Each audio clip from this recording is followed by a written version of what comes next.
Good morning. Welcome to this regular meeting of the Yuma County Board of Supervisors. We're also sitting as all special taxing districts. This is the May 2018 meeting, and it's 9 a.m. Um, First item in the agenda is the Pledge of Allegiance, and will everybody please stand? And Supervisor McLeod, please stand in the pledge. Sure, please join me. I pledge Pledge allegiance to the flag of the United States of America and to the republic for which it stands, one nation under God, indivisible, with liberty and justice for all. Thank you.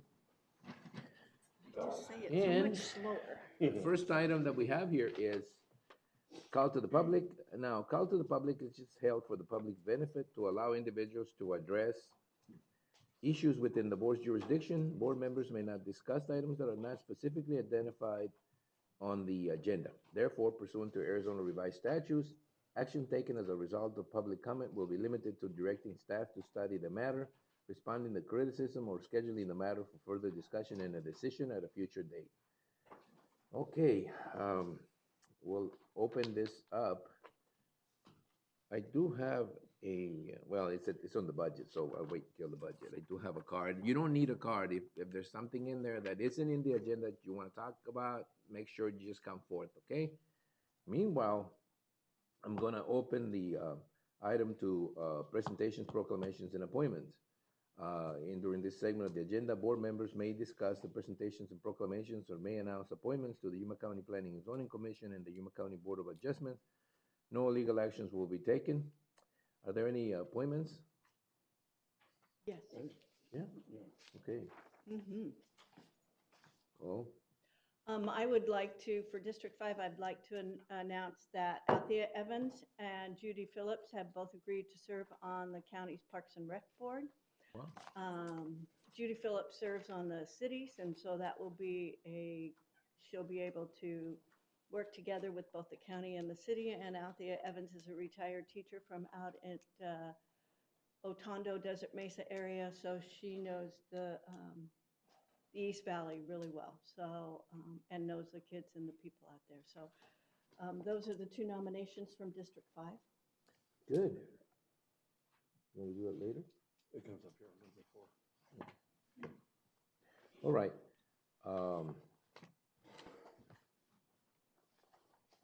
Okay. And Right. I'd like to thank them both for agreeing to serve. I think for those, I think we need to make an appointment as a board, don't we? Yeah. It's in item Mhm. 4? It's item 4, right.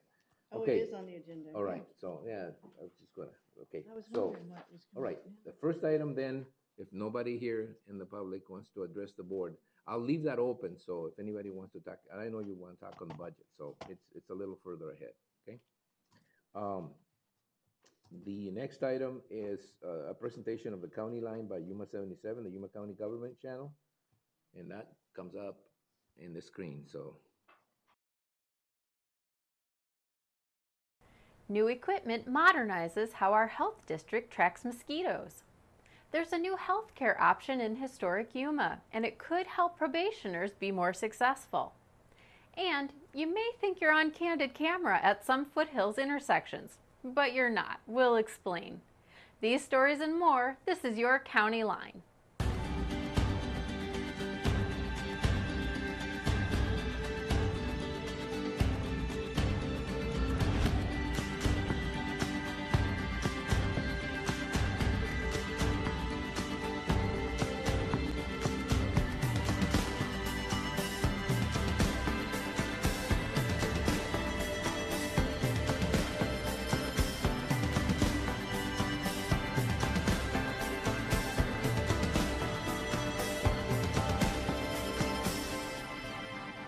You've heard the phrase, build a better mousetrap? Well, it's no mousetrap, but our vector control experts at the Yuma County Health District hope that a better mosquito trap will help them protect you. It's the BG counter, and it does the same as many mosquito traps in the nation, but with a technological twist. This device automatically differentiates mosquitoes from other insects entering the trap, counts them, and wirelessly transmits the results to a cloud server. This allows our vector control experts, who cover all 5,500 square miles of Yuma County, a definite advantage at monitoring trouble spots. It'll cut down on our fogging attempts, because then we'll go ahead and we'll now know when the best time to do that is. So we're not kind of guessing of when they're active. We'll actually know when they're active. It's going to cut down on manpower from actually coming out here to actually pick up the trap every day. And also it's going to give us like I said, a better insight as to overall activity of the mosquitoes in the area. These devices are already in use around the City of Yuma's new Pacific Avenue Athletic Complex. The county is hoping to get more of these devices in the future when funding becomes available. Foothills drivers might notice an alarming change made at some intersections. The addition of camera systems might make them think Big Brother is watching. It's simply not the case, but a sophisticated computer is watching.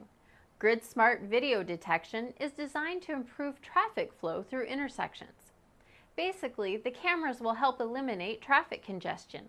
With the construction, it interrupted the timing system because we had some bad loops and stuff like that, so it interrupts the signal. So with this camera system, we'll continue to work as, with any problems. Previously, the county relied on pressure-sensitive systems to regulate traffic signals. But thanks to modern technology, camera systems are far superior. These camera systems are already in place and operational at a couple of places in the foothills. Rest assured, they are not being used to monitor your whereabouts. Law enforcement officers know that serving the community is their top priority. Oftentimes, this means putting in time on the streets to keep you safe. But recently, our probation officers and sheriff's deputies hit the streets in a very different way to support some very special athletes. Officers from Yuma County Adult Probation and deputies from the Sheriff's Office joined dozens of law enforcement from throughout Yuma County for the 2017 Law Enforcement Torch Run. It really lets the county and everybody that's involved in the county and all the different law enforcements come together as a group and support these individuals. Over 100 runners helped carry the flame of hope throughout Yuma County, raising awareness of the Special Olympic Games being held in Phoenix. These torch runs also help raise much-needed funds for the Special Olympics. 6 flames are carried from different parts of Arizona. They end up in Phoenix and raise over $1 million for Special Olympians. We mentioned a few months ago a new level of healthcare accessibility was coming to downtown Yuma. The ribbon cutting for the new North End Community Connections Integrated Care Clinic was held last week. It was a packed house at the Yuma County Adult Probation Building in Old Town Yuma. Back in January, the Yuma County Board of Supervisors paved the way for a partnership of agencies to provide better accessibility to health care for Yuma County citizens on probation. Everything that we do in probation is about helping our probationers become successful so that they can get off probation and not come back through the criminal justice system. We need partners to do that, and so to have a facility like this with a number of different partners to help us navigate the system all over the community is invaluable. Often this means probationers need to see a doctor, have medicines prescribed, or even see a counselor. Now, with health care in the same building they visit for probation, their chances of success could be greatly improved. The new facility is not only for Yuma County probationers and their families. The downtown location will be available to the Department of Corrections parole population, U.S. federal probationers, and the general public. This collaborative effort is over a year in the making and has culminated in the first successful integration of full healthcare services within the walls of a probation department in the state. Hi, my name is Elizabeth and this is your Health Watch.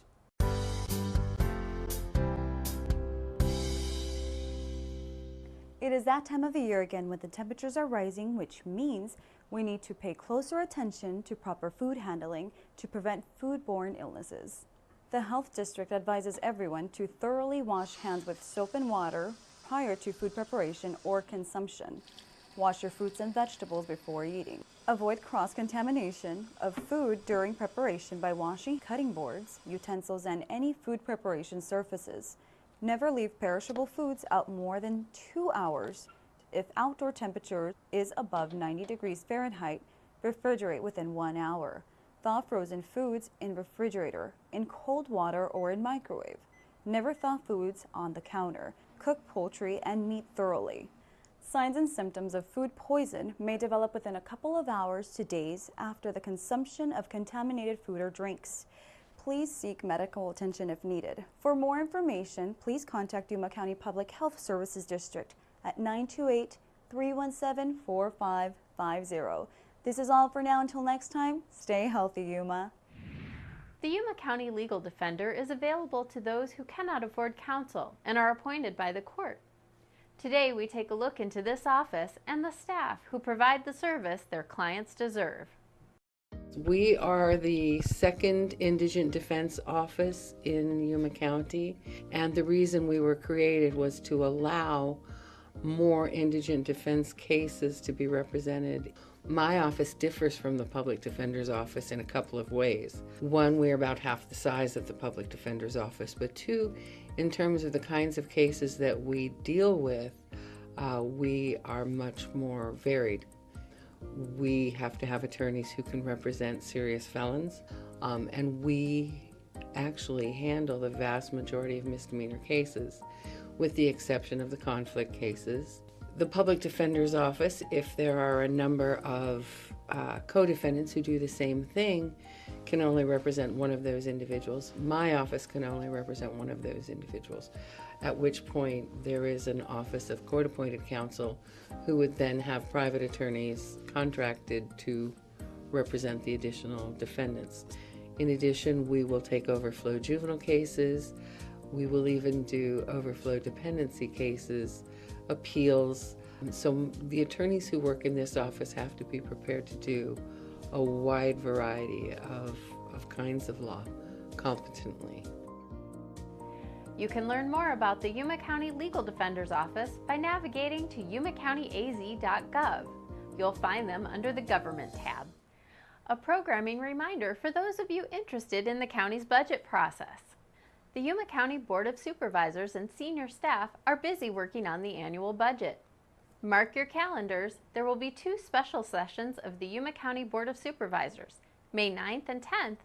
During this time, all departments and agencies will make their budget presentations to the board for consideration. You can catch it all on Yuma 77, our live stream on yumacountyaz.gov, or live on Facebook. Before we go, an early reminder that Memorial Day is coming up soon. Most county offices will be closed Monday, May 28th, in observance of the holiday. We'll be back on Tuesday, May 29th, during regular hours. We'd like to thank you for joining us for this County Line. If you'd like to watch past episodes, log on to yumacountyaz.gov/VOD. And don't forget, you can join us now live on Facebook. We'll see you next time. All right. I'm always waiting for her to do that Balkan thing, whatever, but she never does it. Yeah, somehow or other, I keep waiting, but yeah, she's going to do it one of these days. All right, that takes care of that part of the presentation. We have another presentation. This time is by Arizona Western College President Dr. Daniel Corr on college activities and the mission and vision statements. Dr. Corr, welcome. Good morning. Thank you. It truly is an honor to be here, and I appreciate the opportunity to tell you a little bit about what's going on at Arizona Western College, your community college. Certainly a lot of familiar and friendly faces on the board, including our most recent inductee into our Hall of Fame, Lynn Pancrazzi. So again, thank you for the invitation. I am completing my sophomore year at Arizona Western College and hope to be back for a junior year. But want to tell you about some of the things that we've been doing at the college. And let's see if I can, there we go. Really, there's an awful lot of good news and this is just a little bit, but there was some recent data that was provided to us by the National Community College Benchmark Survey. And this measures any number of different things with community colleges across the nation. And I think you'll be really proud to see how we stack up with our sister colleges across the United States. In terms of fall-to-fall retention, students who are with us in one fall who come back and are still enrolled in another fall semester, we are in the 98th percentile in the nation. Next term, retention, meaning if they're with us in the fall, back in the spring, or starting in the spring, back with us in the fall, we are in the 96th percentile nationally. In terms of credentials awarded, that could be degrees or certificates. We've almost doubled the number of degrees and certificates awarded just in the past decade. Now, a week from Friday, we'll have a graduation, and it will be the very first graduation of its sort in the state of Arizona, in that all three of our university partners will be joining us at Gila Ridge's football stadium, where they will have their graduation from their Yuma campuses along with us. We are the only community college in the state of Arizona that has co-located on our campus all three state universities, which is really wonderful for folks who want to have a greater educational choice and want to stay, live, and learn right here in Yuma County. So the strategic plan will be the focus of my conversation with you here today. This was about a 14-month process, and we set about to have this as inclusive, participatory, and transparent as we possibly could. 2,400 people participated in this process, including hundreds and hundreds of students. Because if you want to improve the student experience, what do you need to do? Talk to students. We wanted to find out what they loved about the college, but more importantly, we wanted to find out where their frustrations were and where we needed to get better to move from good to great. Our final strategic plan was released in January of this year. I believe you have a copy with you at your seat there. And in it, it includes our new mission and vision. And I will tell you that this marks the completion of my 25th year in higher education, and I have never worked under a mission and vision as dynamic and big thinking as the ones that will guide Arizona Western College moving forward. I realize it's on the screen. I realize it's in the book. I realize you may have heard it before, but I'm still going to read this to you because I do believe it is dynamic. The mission statement for Arizona Western College is to transforming lives through education and partnership to create thriving communities. That's ambitious. That's big. Even bigger is our vision statement that speaks to cultivating generations who value knowledge, foster independence, eliminate poverty, and create vital, equitable, and sustainable communities. The only word shared between the two, communities. And it's important that as a community college, a college of the community, that we are working with all the various communities within our expansive district to make sure the needs of those communities are in fact being met. We adapted some values: agility, passion, transparency, unity, empowerment, and respect. And I will tell you, agility is not something often associated with higher education, where they can be big, lumbering institutions that are slow to react.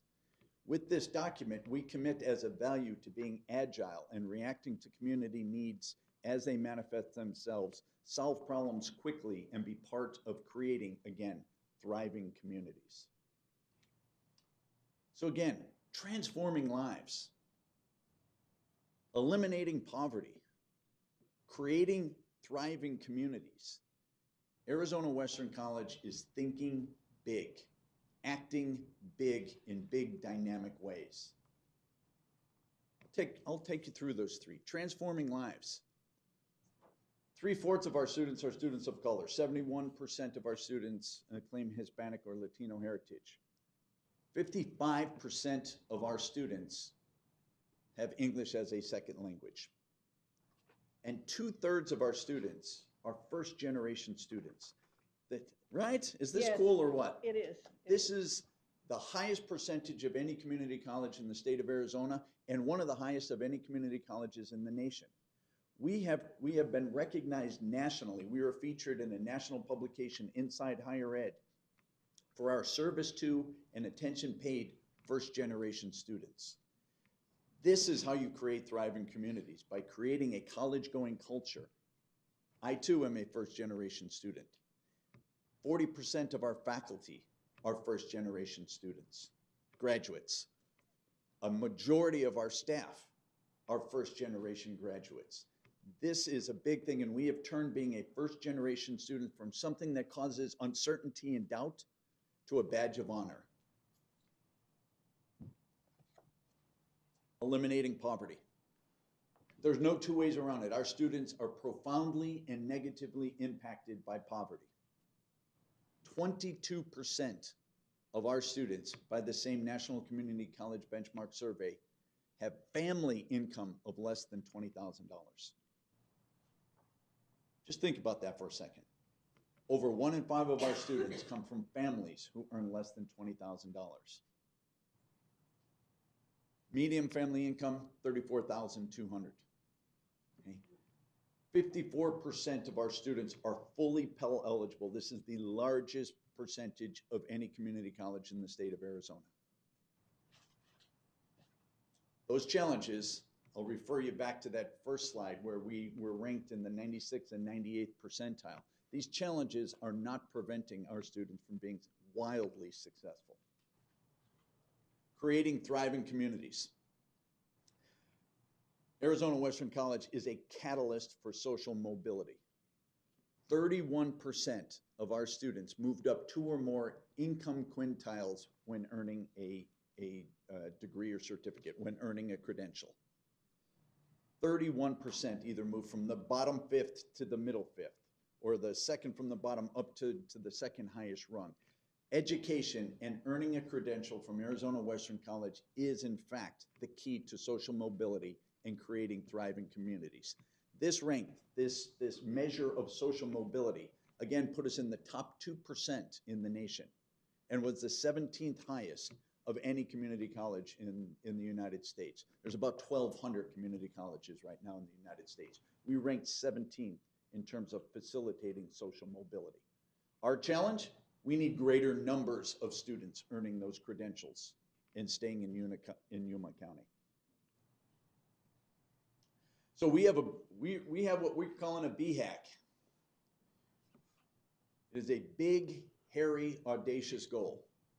And our goal, as proclaimed in our strategic plan, is to double the number of citizens in Yuma and La Paz County holding a baccalaureate degree. Now, people have questioned, how could that be part of a community college's goal? You don't award baccalaureate degrees. We recognize that.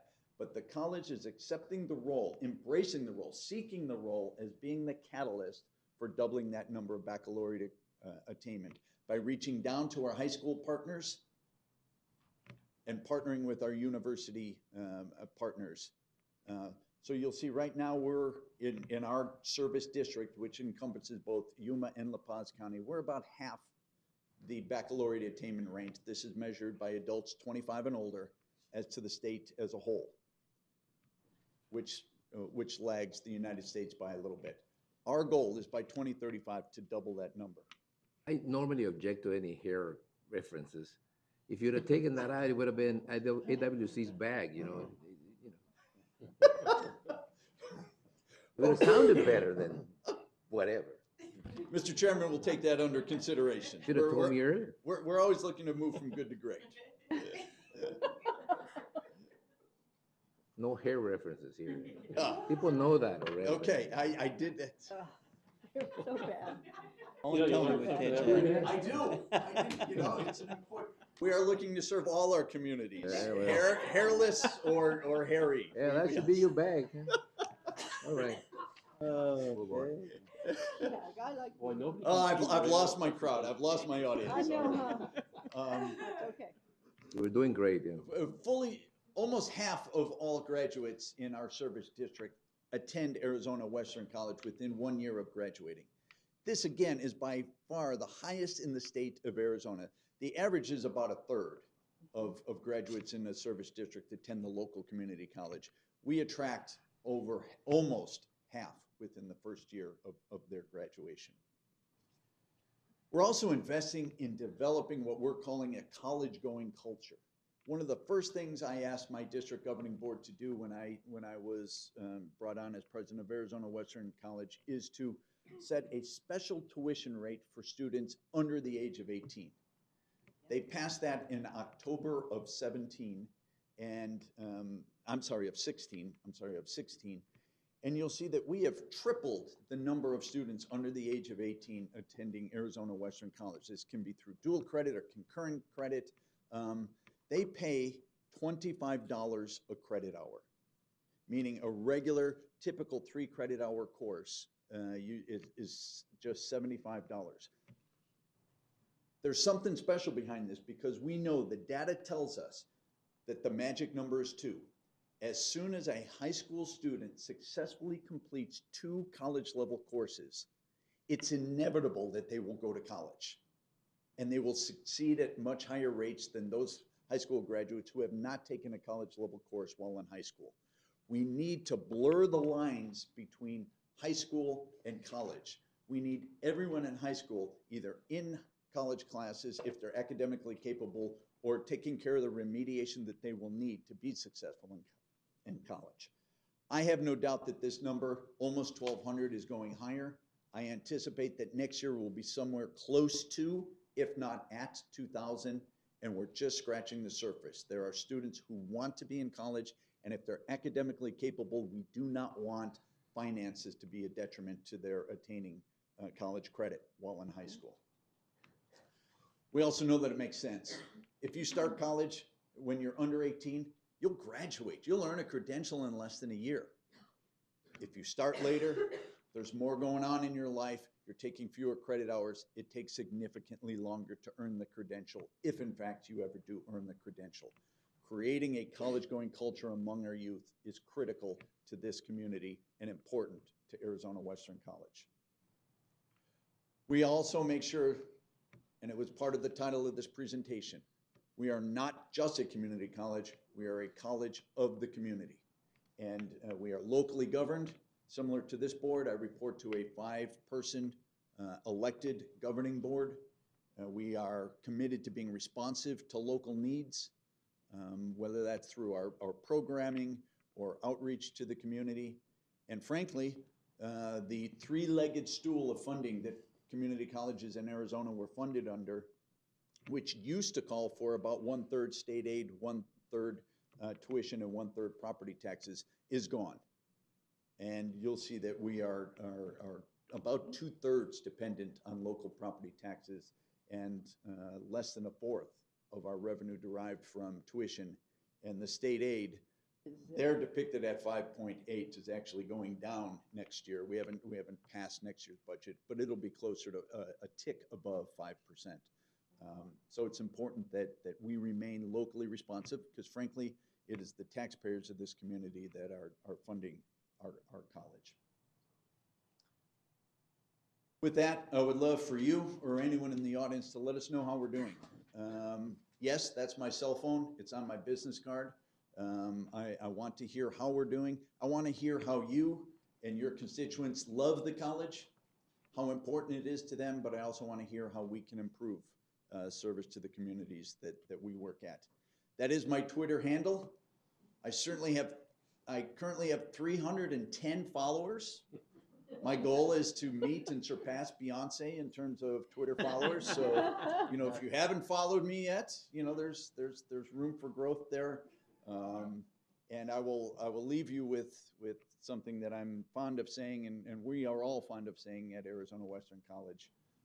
It is a great day to be a Matador. Thank you so much. Thank you. It was a great presentation. Thank you. Any questions or comments? Thank you.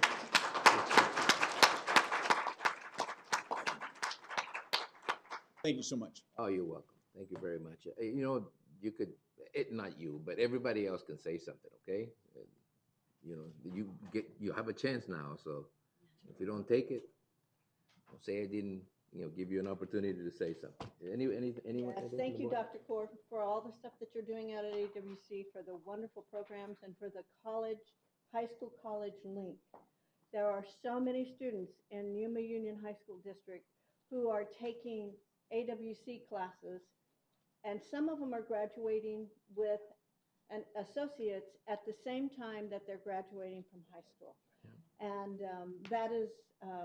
that is amazing, and it really encourages students to get a college degree. So, thank you so Oh, much. I think AWC is really, really ingrained in the culture in South County. I mean, as you well know, I mean, that area out there is just, it's AWC country. I mean, there's no other way to say it. Anything else, guys? No? Thank you very much. Thank you. And we'll move on to the Antelope High School FFA Agriculture Issues Team. It's a presentation concerning both sides of issues related to agriculture and the transfer of water rights in Arizona. Sounds like an attorney's presentation. You know, you get both sides. You know. I'd like to first just give you some information. Oh, you know, hold on a minute. See, Right by the this, camera, you have by to the be in there because the cameras are going to point at you, so. You don't want to see the back, right there. Right there? Right Okay. there. They can watch you on And the they screen. can watch you. All right, this is Antelope FFA's Ag Issues Team. What this is they got to come up with a question and present both sides of the argument. Look this way and the Okay. screen is going to show you. All right, they got to present both sides of the argument. They are not allowed to pick a side, even though a lot of them would like to pick a side. But according to the criteria of the competition, they can't pick a side. So I wanted to point that out so you see why the one side is equally enthusiastic as the other side. We practice that all the time. Yeah. At the end, we encourage questions, especially if there's a question that we haven't come across yet, because when we compete at state, we'll be better prepared for the questions we might field. So we encourage you to ask questions at the end of their presentation. And I'll turn it over to them now. All right. Who starts? Oh, you have a presentation. You have something going on? Mhm. All right. Does it work? I'm Desiree Thomas. I'm Dylan Thomas. I'm Angela Dillard. I'm Esther Lopez. And this is 15 minutes. This subject concerns all of us. We drink it, play in it, wash with it, cook, and grow with it. Water. In the mid-1800s, John Wesley Powell explored the Colorado River by boat. He called his publication, Report on the Land of the Arid Region of the United States in 1878. Since then, water continues to be a huge issue in the Southwest. But with growing population and 14 years of drought, it is clear that the issue of water is moving to the front of concern. Good afternoon. Two recent bills in Arizona legislature have sparked major reaction in our county. The first bill being Arizona Senate Bill 1507, sponsored by Senator Gail Griffin, representing District 14. District 14 covers Greenlee and Cochise counties of southeastern Arizona. The other bill, which is almost the exact same, Arizona House Bill 2512, sponsored by Representative Rusty Bowers, representing District 25, located in Maricopa County. According to our sources, these bills are very similar. One started in the House of Representatives and the other in the Senate during the 2017 Arizona legislature. Originally, these bills provided change, providing a way for municipal growth without following current laws. The current law requires that a new subdivision may not be built unless the owner can prove that there will be an adequate amount of water supply for a period of 100 years. Now, also sparking concern is the issue of sovereign immunity.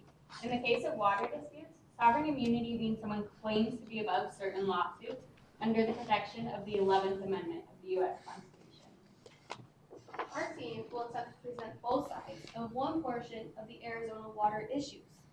The issue we will be discussing today is that everyone wants and needs water, but who should make the big water decisions? Arizona Department of Water Resources, also known as ADWR, or Central Arizona Water Project, also known as the CAP or CAP. With this series of questions, our teams will present the pros and cons of allowing anyone other than ADWR handle the enforcement of water laws in the state of Arizona. Paige and Dylan will give reasons why water control laws should be changed, and Esther and Angela will defend the existing process. Paige and Dylan, can you please explain why the CAP needs more water? Absolutely, Shelby. The Central Arizona Project is a 336-mile system that brings Colorado River water to central and southern Arizona and is the state's single largest renewable water source. According to the Central Arizona Water Project website, CAP is designed to deliver 1.5 million acre-feet of water to over 5 million people. The site also states that 80% of the state's population live in Maricopa, Pima, and Pinal counties where CAP water is delivered. In an article in the Republic of March 2017, Rebecca Sanders stated that the Census Bureau had ranked Maricopa County as the fastest growing county in the United States. Sanders has also stated that between July 1st, 2015 and July 1st, 2016, Maricopa has had an increase of 222 people daily. Water is commonly measured in acre feet. 1 acre foot is 325,851 gallons. Now here's something interesting. A family of 5 requires approximately 1 acre foot of fresh water per year. With the growth period that Paige mentioned, Maricopa County alone would need an increase of 16,060 acre feet to accommodate for these new citizens. That's 5,233,167,060 gallons of water. Maricopa is only one of the counties served by the CAB. The population continually increases, and water is essential to serve these people. Maricopa is home to several entities that serve the entire state of Arizona. These entities include the Arizona Cardinals, the Phoenix International Airport, the Phoenix Suns, the Phoenix Mercury, and the state capitol, to name a few. CAP serves much more than just the residences in its region. Thank you, Paige. Esther and Angela, would you like to weigh in on this conversation? Thank you for giving me a chance to speak about the population growth problem here in the Desert Southwest. I would like to point out that Arizona communities should be cautious when planning for their growth. It certainly sounds like Maricopa County has a significant population growth problem. Arizona's water, which comes from the Colorado River, is stretched to its limits. Arizona has been in a drought for approximately 16 years. The distribution of the Colorado River water is written in law, as well as the amount given to all water-using districts. Municipalities of Arizona plan futures in accordance with the laws, and all municipalities should be cautious about population growth. Most people wouldn't set out on a desert hike with only 1 ounce of water. So why should Arizona set out on a venture of growth when our water is limited? We were able to hear Yuma County Supervisor Lynn Pancrase explain why citizens of Yuma County are cautious about CAP's need for more water. To paraphrase Mrs. Pancrase, first she said that Yuma County has a growth plan for the future and the water to provide for the growth. And second, Yuma County's water is not available for trade or sale. There have been indications that CAWCD, or Central Arizona Water Conservation District, which is a part of CAP, has attempted to claim sovereign immunity in order to gain more water. Sovereign immunity is a whole issue in itself, but for now, many water users and citizens outside of the CAP region agree that all communities be prudent in their growth plans. The citizens in other counties don't want to be responsible for the poor planning of growing counties. You both have presented interesting points. Now, Dylan, what can you add to the reasoning CAP is interested in obtaining sovereign immunity? Sovereign immunity. So when I think of the word immunity, I think of being immune to diseases. So if I'm exposed, I just won't get sick. Sovereign means to rule or govern with supreme authority. So sovereign immunity would mean that the rules of the government don't apply to someone who has sovereign immunity. The director of Arizona Department of Water Resources, Tom Wiskoski, spoke to a large group of people, including legislators, in Yuma's Town Hall at a learning tour in Yuma's Town Hall. Mr. Wiskoski addressed the issue of sovereign immunity quite directly. The Central Arizona project is connected to CAWCD. That is the Central Arizona Water Conservation District, which was created by Arizona legislator in 1993. CAWCD withdrew a court request in Bullhead City recently. This request did involve sovereign immunity, but did not continue in the court of law. So CAWCD is not actually pursuing sovereign immunity and is still working with Mojave County to allow them the opportunity to sell a portion of the water allotments, which will help them financially and will help CAP by providing more water to the project. CAP feels that residents can all work together to serve the citizens of Arizona. If there are water users who do not want to sell their water allotments, that is certainly their choice. The Central Arizona Project and the Central Arizona Water Conservation District are simply working to provide the best water products to their regions. Thank you, Paige and Dylan. Angela and Esther, can you offer anything more regarding sovereign immunity? Yes, I can. Dylan has defined sovereign immunity for you, and now I'd like to give you an idea of how outsiders view the CAP's attempts to claim sovereign immunity. Director of Arizona Department of Water Resources, Mr. Tom Bushotsky, had much to say at that meeting previously mentioned. The director did mention CAP's 2 attempts to claim sovereign immunity. He also said that to prevent CAP from claiming sovereign immunity in the future, the Arizona's Governor's Office and Arizona Department of Water Resources proposed legislation that would clarify that CAP is not entitled to sovereign immunity in any type of lawsuit. Here's the thing. If by some chance CAP were to get into a legal battle and a judge were to rule in favor of CAP, therefore granting sovereign immunity, some Arizona citizens fear that CAP might further claim sovereign immunity in other situations. This could lead to the inability to hold CAP legally responsible for improper actions concerning water. I would also like to comment on the House and Senate bills that were mentioned earlier. These bills suggest a way to move around a current law that requires all developers to provide evidence that there will be at least 100 years of water guaranteed to any subdivision that is built in Arizona. The concern among water users is that this opens a door that can create big problems for the future of Arizona's water. The 100-year law was written for a good reason. It's essential that we don't overgrow our current water supply. It might not be important to some, but there are also many citizens who prefer that Arizona grows in extreme caution because we are a hot and arid region. So let's sum it up. Water is important, and there is no doubt about that. When other counties keep growing, it's not the responsibility of others to supply them water. The CAP region needs to think more clearly about how fast they want their population to grow. Not to mention that CAP has already tried to obtain sovereign immunity twice. For Yuma water users, that raises big red flags in our county. But changing the laws would benefit the CAP region, especially because it is home to more than 80% of the state's population. The CAP is simply just trying to give fresh, clean water to its citizens. So what do you think? Should the laws stay the same to benefit Yuma water users and their need for water? Or should the laws change to benefit more citizens in the state of Arizona? We thank you for your time, and we hope to see you next time on 15 Minutes.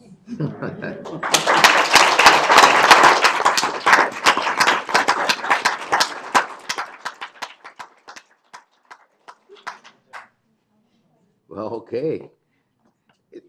I guess this opens it up for questions. Does anybody have any questions, comments? I It's a have great one job. comment. The CAGRD needs to be able to, the legislature needs to change the law and allow the CAGRD to refuse people who request water. As of right now, they're not allowed to refuse any contractor who requests water. They just have to find the water, and the legislature needs to change that. And that would solve a lot of our problems. That's one to put forward for next year. Yes, it Yeah. is. Well, you So know, anyway, and you guys did an amazing job of That's taking great. on both sides. Very good job. Thank you. you know, without admitting how long I've been here, I mean, this is not a new argument. I mean, water farms have existed, for a long time, and it's always been that way. People in Maricopa County and Phoenix or something, they always look to the rural counties to purchase their water. I mean, it's not new. It's just that now it's becoming more urgent for them to do it, and they're starting to devise ways to get around some of the restrictions. What concerns me is the fact that CAP basically admits they're doing that because their people need the water, not the whole state of Arizona. Their service area needs the water. That's always a concern, because in Arizona, it is pretty well understood by most of us that, Maricopa County is, another Arizona, basically. So, the efforts that we should be making is to keep this issue as a statewide issue and not just an issue between or, one against another.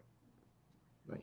And it's going to be up to you, this generation, to keep taking that fight to the state. That's right. Making Yes, sure they it is. understand. Right. Yes, one of you or three of you or two of you will be replacing us up here. So you need to make sure that you keep that water issue right on and the you can, top. as you can see, there's 5 women and 1 guy. Yeah. Outnumbered up there. I think this is going to, if 2 of you were to come over. The writing's on the wall. All right, thank you very much. Thank you very much. Good job. Very much.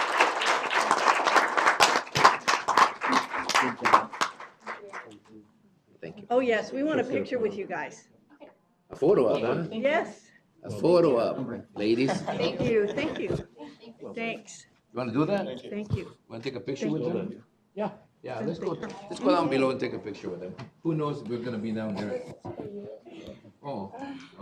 There's a special powder in there. That's probably her telling me, I'm you. Future. You guys get in the middle and we'll get on either side. How's that? Squeeze in a little more.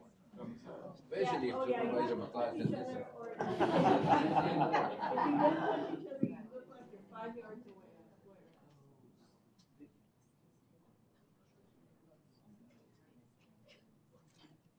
All right. This is a budget work session, Supervisor McLeod. Okay, ladies, thank you. Thank you.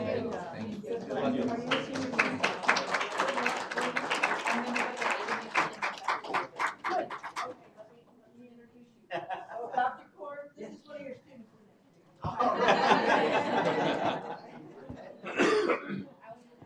All right.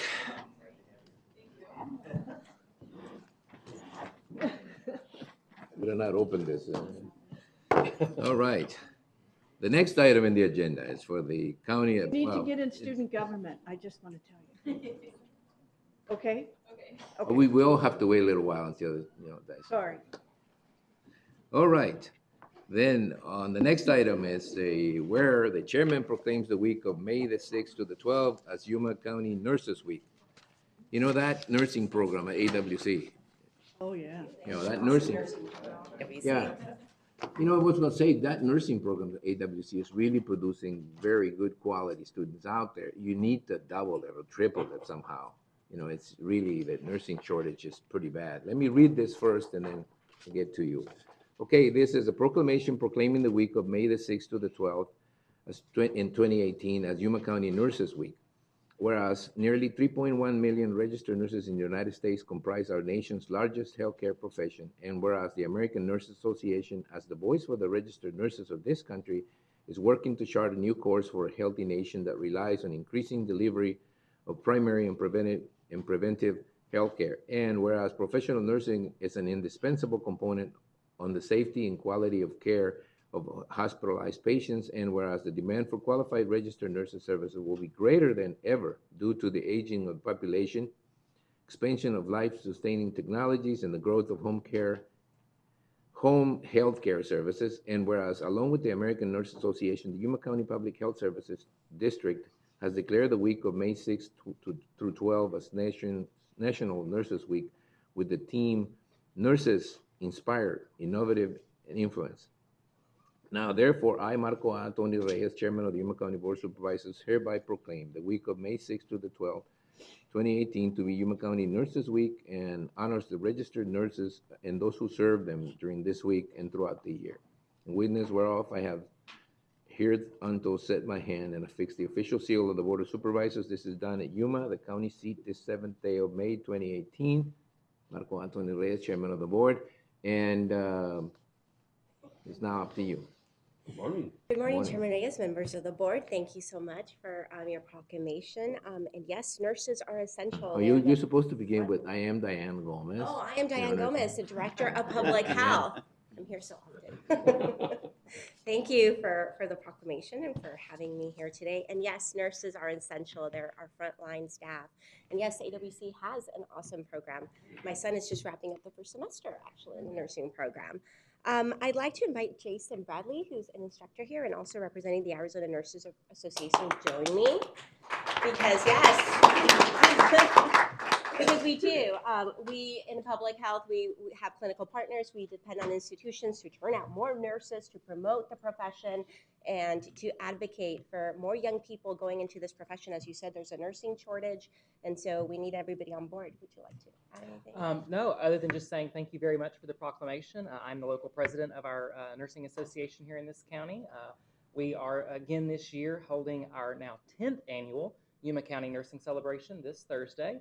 We'll be recognizing 40 nurses in our community and crowning the Nurse of the Year for Yuma County again this year. So, Why don't we step down and, hand this over to them?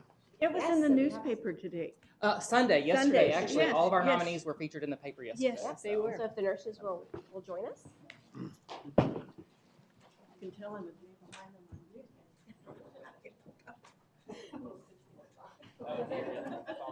Thank you. You get right in the middle. Oh, yeah. There you go. I'm afraid of Supervisor McLeod. Oh, we can't squeeze anymore. It's gonna get a little. We can't squeeze anymore. Sorry, I'm gonna have to hug. Oh, whoa, Uh-oh. do we fit?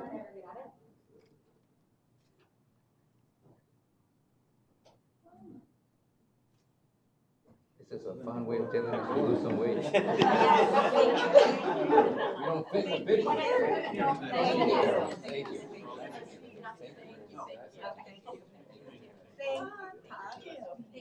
Thank you very much. Thank you. Thank you. Hi, I'm sorry. Thank you. We normally try to share before, Supervisor Pancras, he finishes the thanks. I know, I'm a hug.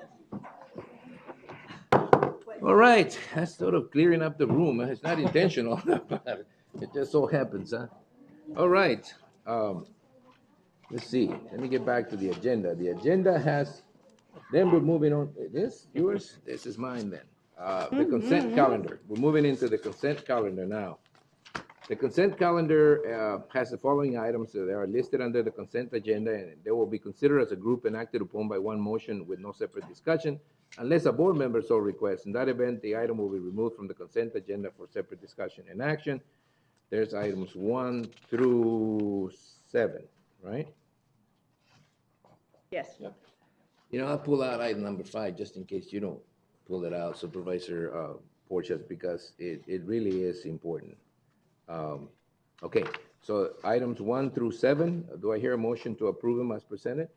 So moved. With the exception of With item the number 5. exception of number 5. All right. Has been motion and second to approve consent items 1 through 7 with the exception of number 5. All those in favor signify by stating aye. Aye. Anybody opposed? The motion carries. Item number 5. I brought this item out because I think that we're moving into a new era of responsive attention by the Public Works and Engineering. That intersection has been in the news a lot lately, and not for very good reasons. It's been a difficult situation, and again, I hate to mention how long I've been here, but it really took a long time sometimes to get to these issues in the past. It really seems to me like this one's moving really fast. I take the opportunity to mention the traffic signal in County 19 and the extension of Avenue B. Is it E? B? A? Yeah. B. As examples that you guys are really reacting to all those safety issues in a much, much expedient way. And I wanted to thank you. I suppose, Supervisor, it's not in my district anymore, but it's in Supervisor. Is it in my district? Then I'm taking that. Thank you very much. The district keeps moving. I don't know what, Supervisor Porches keeps taking pieces of it. I'm not sure exactly where my district is anymore after he became a supervisor. Yeah, I thought that was his. Somerton Avenue and County 14 still in my district. Well, thank you very much on my behalf, on behalf of the residents of my district. Thank you very much. That was it. Just a kudo, okay? It wasn't, what's the schedule like? Chairman Reyes, members of the board, we have contacted a local firm, and we're getting quotes right now for the design. We anticipate that there is no new right-of-way that's needed to implement the intersection. When the intersection was improved a couple years ago, conduits were installed for this specific reason. So it's just a matter of finishing up the design and getting it out to bid. We anticipate probably in about a year to have that completed. I take my words back. All right, look, speed it up, okay? We'll do. All right. Well, thank you Oh, for yeah, being but- forward thinking when the Thank you. intersection was Yeah. done. Right. I suppose that, you know, it's just when it starts, you know, it's important. It's important that it gets going. It really is one of those intersections where I think we're not, you know, we tend to rely a lot on statistics. We tend to rely a lot on the data. But at the end of the day, some of those intersections, you just can't explain why they're so dangerous. I mean, you know, it's just somehow. Data doesn't tell the whole story. That's right. A I lot mean, of times. sometimes I think it's a mix of traffic, you know, in the winter, sometimes there are things in there that aren't really, you know, there's a story there that isn't being told just by the number of vehicles that go by there. There's a large number of accidents. Again, thank you very much for paying attention to that area in my district. Thank you. I'll entertain a motion to approve the item as presented. So moved. Second. Been motion and second to approve item number 5 as presented. All those in favor of the motion signify by stating aye. Aye. Anybody opposed? Motion carries. We're going to pull the items. We're gonna bring in, well, we have the Housing Governing Board. Is Daniela Vega here? Véngase pa' acá, pues. Yeah, we're going to bring in a chair. Chair. Yeah, hey, this is a little slow here, huh? Normally we'd have a chair right now. That's okay, I'll take it. Okay, let's wait para allá ahorita. I'll take one of those chairs. It's easier. Gary, you do one of those chairs. Good morning, how are you? Good, to see you. Good morning. Public participation, we call that public participation. Hello, how you doing? Yeah, aquí, véngase para acá. La casa esa gente, me. All right. There we go. Now we're sitting as the Housing Governing Board. And the board will open each of the following items separately for discussion and action as appropriate. Item number 1 is a housing item. It's to conduct a public hearing to allow the public to comment on the Yuma County Housing Department Public Housing Agency Annual Plan, Capital Fund 5-year Action Plan, and Fiscal Year 2018 Capital Fund and Smoke-Free Policy. Now, I am going to open this meeting to a public hearing. Is there anyone here in the public that wants to address the board on any of these issues? Or would you need a little bit of explanation of what we're doing here? We okay? I mean, there's not a lot of public interest on this item, but, you know, we have to go through the process. Okay, then I'm closing the public hearing and giving it back to the board. Now, Gloria, would you like to, maybe I should have done that initially. Have you explained a little bit how, you know, this is a process we go through every year. Would you please step up? It's a process we go through every year because I think it's required by HUD that we have public hearings, that we approve a plan, that we go through this process. And maybe it has become sort of routine for us, but if you could just give us a brief explanation of what we're supposed to do today on this. Good morning, Chairman Reyes, members of the board, Gloria Malik, Housing Director. You have already explained it in the very beginning that this is like a normal process after you approve our the Housing Department's Public Housing Agency Plan. With it, it contains a lot of revisions and as per HUD regulations. And in addition is the smoke-free policy. We do need a public comment from, a public hearing to hear public comments. And it is being published within 90 days. You know, it's being published and being known to the public that there will be a public hearing being conducted during this Board Okay, of so this Supervisors. information is available to anyone in the public that wants to know the details It of is, the. and all the information are available here at the administration's office and also in our Housing Department office. All right. I'll close the public hearing. Does this require action or is it just a public hearing? Just a public hearing. members. No action. Action is in the next item, right? Right, this is open for public comment, this particular item. All right. Thank you, Gloria. Anyone here, again, that would like to comment before I close the public hearing on this item? If not, I'm closing the public hearing. Okay, thank you, Gloria. And now we're gonna move to the next item, which is another housing item, but this time it will require action, which is to adopt the budget amendment resolution number 18134 to increase budget authority in the Home Investment Partnership Fund, number 02269 by $77,498. Gloria? Again, in May of 2000, well, May 2016, the Arizona Department of Housing awarded the Yuma County a home or the housing rehab grant in the amount of $425,000. We are now, we are nearing to its term period ending, but we will need a budget increase of $77,000. That has already been included in the award. We just need your approval to increase our budget so that we're all gonna complete the project. Right, so you need our approval to adjust the budget to reflect the realities of what you get, right? That's correct, Chairman Reyes. Okay. Does anybody have any questions of Gloria? No? No questions? Very quiet board member here. Wait a while. They normally start that way. No questions? Then I'll entertain a motion to adopt budget amendment resolution number 18134 to increase the budget authority in the Home Investment Partnership Fund by $77,498. Is there a motion? Motion. Motion. And it's a second by Supervisor McLeod. Any discussion on the item? No discussion on the item. All those in favor signify by stating aye. Aye. Anybody opposed? Motion carries. Thank you, Gloria. The check's in the mail. We always say that. Muchas gracias. Thank you. Thank you very much. Thank you. I'll request Gary. No, I'm just kidding.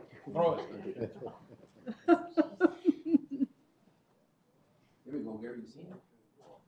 You when you came over, you were gonna do this. Good shoulder work. Yeah. I'll be regretting it later. I know you will. All right, that takes care of those two items for the Housing Governing Board. And we will go on then to regular discussion calendar, which is, I got it, okay. Which is, the first item is Development Services Engineering, which in accordance to Arizona Revised Statutes 11-2519, parenthesis 9 and parenthesis 948, will conduct a public action at 9 a.m., which is the time that the meeting began, or a schedule permits, of assessor parcel 72803-029 and a county-owned excess parcel, and authorize the county engineer to execute the deed transferring the property to the highest bidder at or above the minimum bid, or continue this item and authorize the county engineer to return this item to the board when there is sufficient interest to conduct an auction of the balance of the excess parcels. And, I don't know if there's interest, but I'm going to read this. If you wish to make a bid, you must register and obtain a bidder card from Barbara Villaneda at the county administration receptionist desk. It's a little late to tell you this, but I'm going to tell you this anyway. Payment in full is expected as per the terms of the sale. And the terms of the sale have been advertised. Deeds will be mailed to the address noted on the bidder registration form as time permits. Well, then the next step is for me to announce the parcel number and request a minimum bid. So the parcel number, if anybody is registered to bid, I'm going to read the parcel number. It's up in the board there, the legal description, and the parcel number is 728-03029, and I will request a minimum bid of $41,400. So that is the minimum bid. Is there any bidder here that would like to bid that amount? Bidder number one for $41,400. Is there a bidder number two here that will be interested? Is anybody offer any more? Come on, people, you haven't seen this property. Got a couple of nice garages. Come on, Frank, bid against him. Yeah, Frank, just lift it up just to give them a scare. Yeah, well, okay, now we have a bid from bidder number one of $41,400. Is there any other bids? Anybody else interested?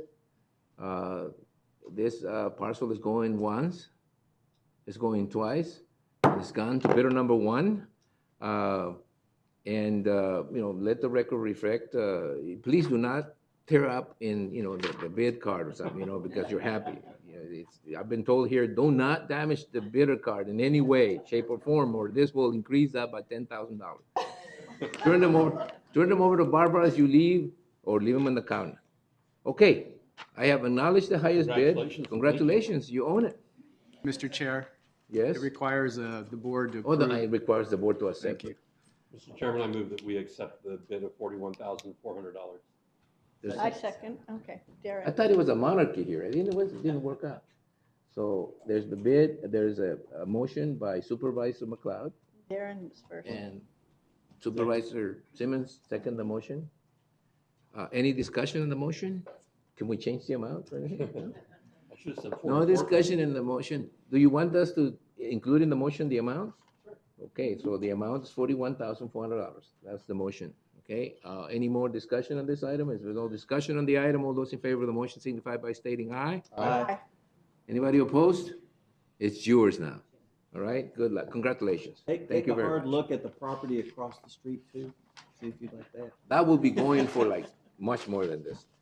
Okay, we're going to go on to the next discussion and action item, which is the Free Library District item, and in pursuant to Arizona Revised Statutes, we will conduct a public hearing to receive comments regarding the proposed revisions to the fine and fee schedule for the Yuma County Free Library District, and we'll also be discussing and taking possible action to authorize the chairman to sign resolution number 2018-08, formally adopting said schedule, effective immediately, to supersede our previously adopted fee schedule. I am going to open it up for a public hearing. And this opens it up to a public hearing. So the fee schedule, do we have a fee schedule that you can put up, or does it matter? I mean, no, you don't. I guess we're not ready for like a feared. No? Okay. Well, all right, then I'm going to let Susan say a few words during the public hearing part. Hoping you don't upset any of the public here. Chairman Reyes, members of the board, Susan Evans, Library Director. I'm just here to respond to any questions there might be about any of the changes. Very minimal changes in it. Yeah, well, that when the government says that, All right, so there's very minimal changes, almost none. Minimal, but one that I wanted to talk about, if I may, Mr. Chairman. Sure. The small rooms, I think those are the glass rooms, right? We don't charge for the glass. glass. Mini meeting rooms? Yeah, no, the study rooms, we do not charge for those. Oh, okay. The mini meeting rooms, we just have one in Somerton and one in Heritage. Heritage, it's downstairs. Somerton, it's half of the combined meeting room because it doesn't have a projector. Okay, yeah, I was going to protest very loudly if it was small. Okay, got it. Thank you. Not that we would care how loudly he would protest, but he would protest loudly. All right, any other comments? You better care. No comments. All right, Susan, I guess everybody loves the library so much, they don't mind the minor adjustments that you're making to their fees. Mr. Chairman? Yes? I drive by the main library on a regular basis because I live down in that area. And I have to tell you, that parking lot is full all the time. Even in the summertime, it's full. That library is utilized. I can't speak for the other libraries, but that one is utilized a great deal. And thank you, Susan, for all the work that you do. All right, Susan. All right, I'm going to close the public hearing. Thank you very much, and open it up to the board for their decision. Okay, so the decision would be to authorize the chairman, isn't it, to sign the resolution number 2018-08, formally adopting the schedule to supersede all previously adopted schedules. Now, this will be effective immediately. So moved. And whomever, got ahead. One or two. This is like the Kentucky Derby, but in Yuma County. Ah. So there's been a motion and a second to approve the signing of resolution number 2018-08, adopting the schedule. Is there any more discussion on this item? If not, all those in favor of the motion signify by stating aye. Aye. Aye. Anybody opposed? Motion carries. Thank you, Susan. Thank you, everybody. All right, then the next item is Another public hearing regarding applications to the Arizona Department of Housing for Community Development Block Grants funding for the fiscal year 2018 regional account, funding for 3 projects, Yuma County, Tacna Water Planning, Housing America Corporation, the Apartment Rehabilitation, Catholic Community Services, Safe House Rehabilitation, Colonia set aside funding for 1 project, and Yuma County Housing Department, Colonia owned occupied housing rehab. All right. So these are the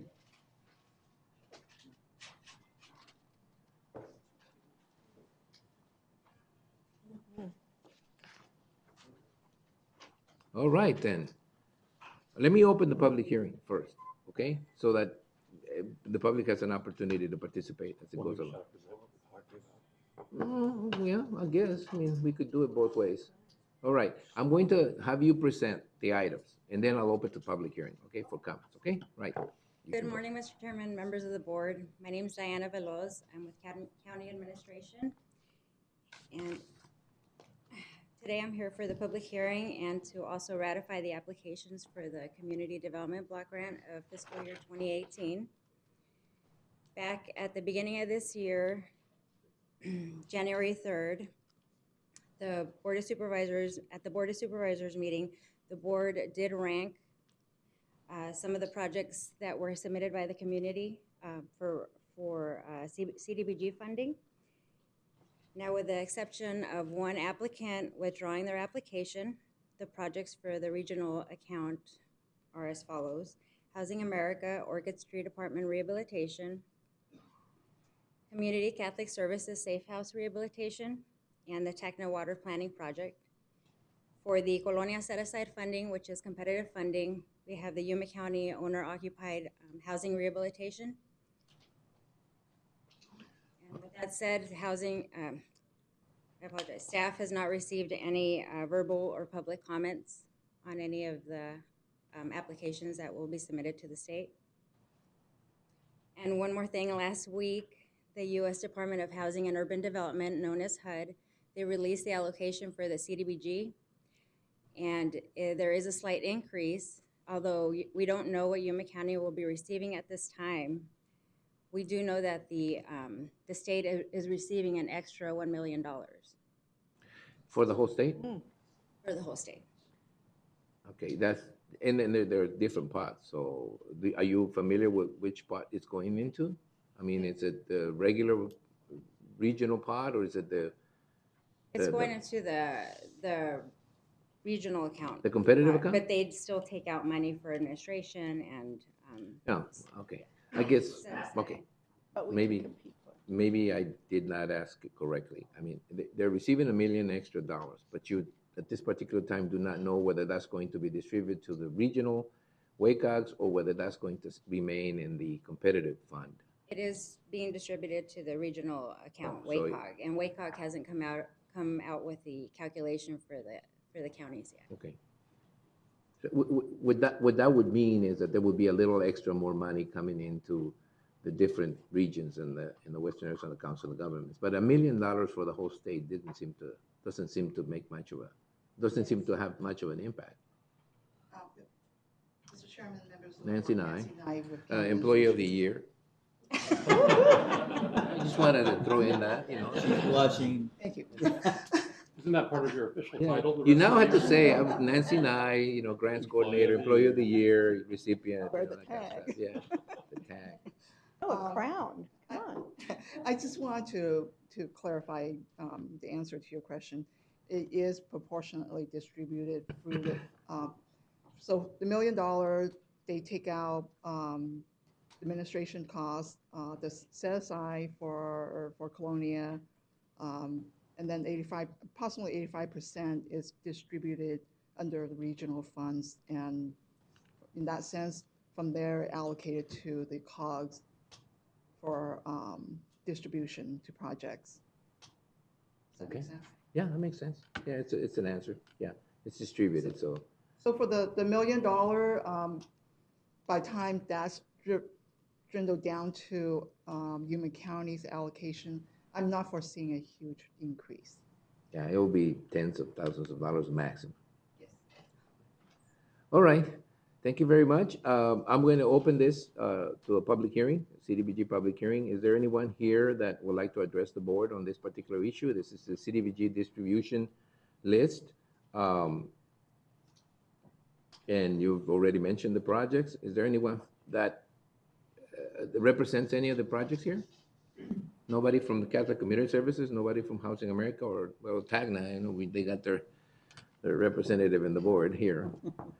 No? Okay. Going once, going twice, it's gone. The opportunity is gone now. I'm going to close the public hearing and take it back to the board for their discussion. Remain there. Supervisor McLeod. First, I want to thank you and Nancy. I know you had one drop out midway through, and I scrambled and got another one in there, making sure that money comes to our community. I appreciate that. Thank you very much. Yes, and?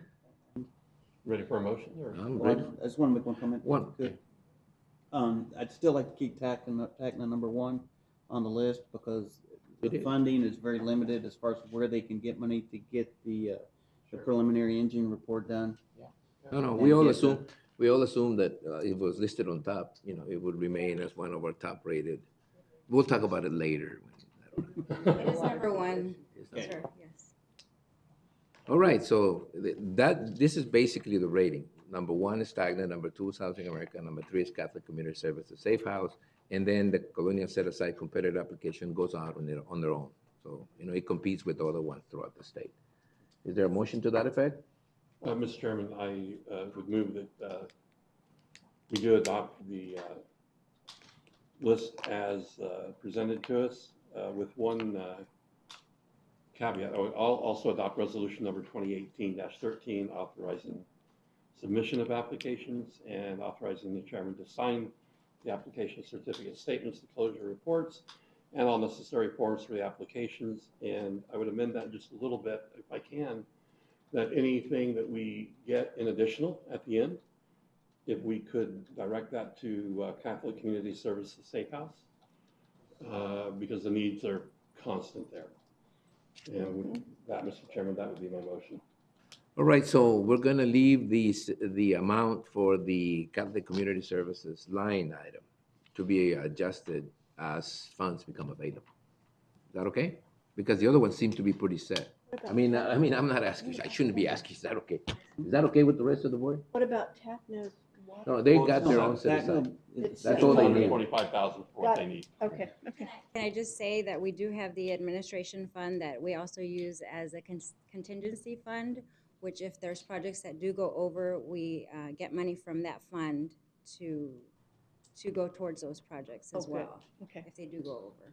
So I don't Right, have any so problem with adjust Safe it, House, okay, yeah. adjust it accordingly. It really needs. What Supervisor McLeod is interested in is obviously that if there's any money that isn't tied in administrative cost or so forth, that becomes freed up through the process, that it goes to Catholic Community Services. Is that correct? That's correct, yes. Safe House. Safe House, yes. Mhm. All right. You made the motion? I made the motion. I'll second that. Yeah. Second over there on the other side. Although, is there any discussion on the items? One last thing. We did ask at some particular point in time to keep a running tab of who gets funds this year, so that we try to spread the money around a little bit. You're doing that, right? Yes, Mr. Chairman. All right. Okay. Any more discussion on this motion? If not, all those in favor of the motion signify by stating aye. Aye. Anybody opposed? Motion carries. Thank you again, ladies. Great job. And now we go to item number 4, which is approve appointments to the Parks and Recreation Advisory Commission for terms to commence on May 7, 2018 as follows. District number 4, Luis Gradias. District number 5, Althea Evans and Judy Phillips. And if anybody else has got any more, I'd like to entertain if you have a name for this. I mean, we need to fill them up. Some of us need another representative. I think I need one. And I don't know, the other supervisors may. I think that's it. I believe you have one more. That's it? Just one? One, we're good. I shouldn't have brought that. Appoint yourself. No, I don't appoint myself. Did you see that? All right, okay. I'll entertain a motion to appoint the ones listed here. Mr. Chairman, I move that we approve appointments to the Parks and Recreation Advisory Commission for terms to commence on May 7th, 2018 as follows. District number 4, Louis Gradius. District number 5, Althea Evans. And I Judy missed one. Phillips. And Judy Judy Phillips. Fi- Judy Phillips. Phillips, yes. Mhm. All right. Thank you very much. All right. All those in favor of the nominations signify by stating aye. Aye. Aye. Anybody opposed? Who did the second? I'll second. Oh, dang it. Did you second? I thought I seconded. I thought you seconded too, but you know, some noise at the left side over here is making noise. So there's been a motion and a second by Supervisor Pancrase, okay? To appoint the individuals listed on the agenda for the commission, Parks and Recreations Commission, okay? The vote was unanimous. Right? Okay, Yes. the next item then is, do we get an update and discussion on regarding testing and improvements? It seems like this is an item in the agenda that's almost it's like a gentle reminder that the newspaper uses all the time in all their reporting about the building in the front. Gentle reminder, I like that. Chairman Reyes, members of the board, Dave Hillen, Director of Facilities Management. With what should be the second to last update with the status of the work across the street at 197 Main Street. Next board meeting, I'll present the final financial breakdown as well as any wrap-up information that we may have. Today, I just wanted to talk briefly about where the project stands currently and review the results of the second phase of air quality testing that was conducted back in March. First off, the last two items that we're completing is the completion of the sidewalk on the south exterior of the building. We had a slight delay there while we had a revision to the type of waterproofing material that was recommended by the engineer, and that is on its way, and it should pick back up again this week with the completion of that construction. The other alternate that was included in the project was the installation of an AC unit in the recorder's ballot machine room, which has been completed and was signed off on last week. So that is now fully operational, just in time for the 100-degree weather that has arrived. Mm-hmm. With regards to the air testing, we had ATC come back in late March to perform a second round of testing on a number of items in the building. And Robin Steiner with ATC came to Yuma in mid-April to review those results with us. And Lynn was present for that meeting and heard everything that was said there. A number of tests were conducted for things such as volatile organic compounds, ozone, carbon monoxide, carbon dioxide, and others. Everything came back well within the normally accepted range. So there was really no issue with the exception of CO2, which had a couple of minor red flags that we wanted to look at. I want to just talk about that briefly here this morning. As with a lot of these things, there's not a real firm way of defining what is an acceptable limit. The standards, the guidelines has been proposed by OSHA and by ASHRAE suggest that you take a reading for carbon dioxide outside of the building as your baseline, which in this case came back at 336 parts per million. And that you add 700 parts to that, and that should be your maximum recordable amount that you see at any given time inside of the building. So over a week of conducting testing on all 3 floors of the building, we had 2 points in time that came back in excess of that. That number then would be 1,036 parts per million. The first one was in the treasurer's office on the very moment that the machine was turned on, basically. And as you watch the trend, and unfortunately I can provide a graphic next time if you want to see this. I only have a paper copy and I wasn't able to reproduce it on a PowerPoint. I know how much you like PowerPoints and all, but the initial reading came back at 1103, which was slightly above that 1036 mark. But after that, for the remainder of the week, it never exceeded 900 parts per million, which tells us that it was some abnormal activity with the initiation of the recording machine itself. The second item was on the assessor's office. And again, we had one moment in time, and this was on a Monday afternoon during the testing where the high reading came back at 1074. So just, about 38 parts per million above that normally accepted range, which isn't a great deviation, but it is something we wanted to take a closer look at. After that, everything else was below 1,000 parts per million, again, within the accepted range.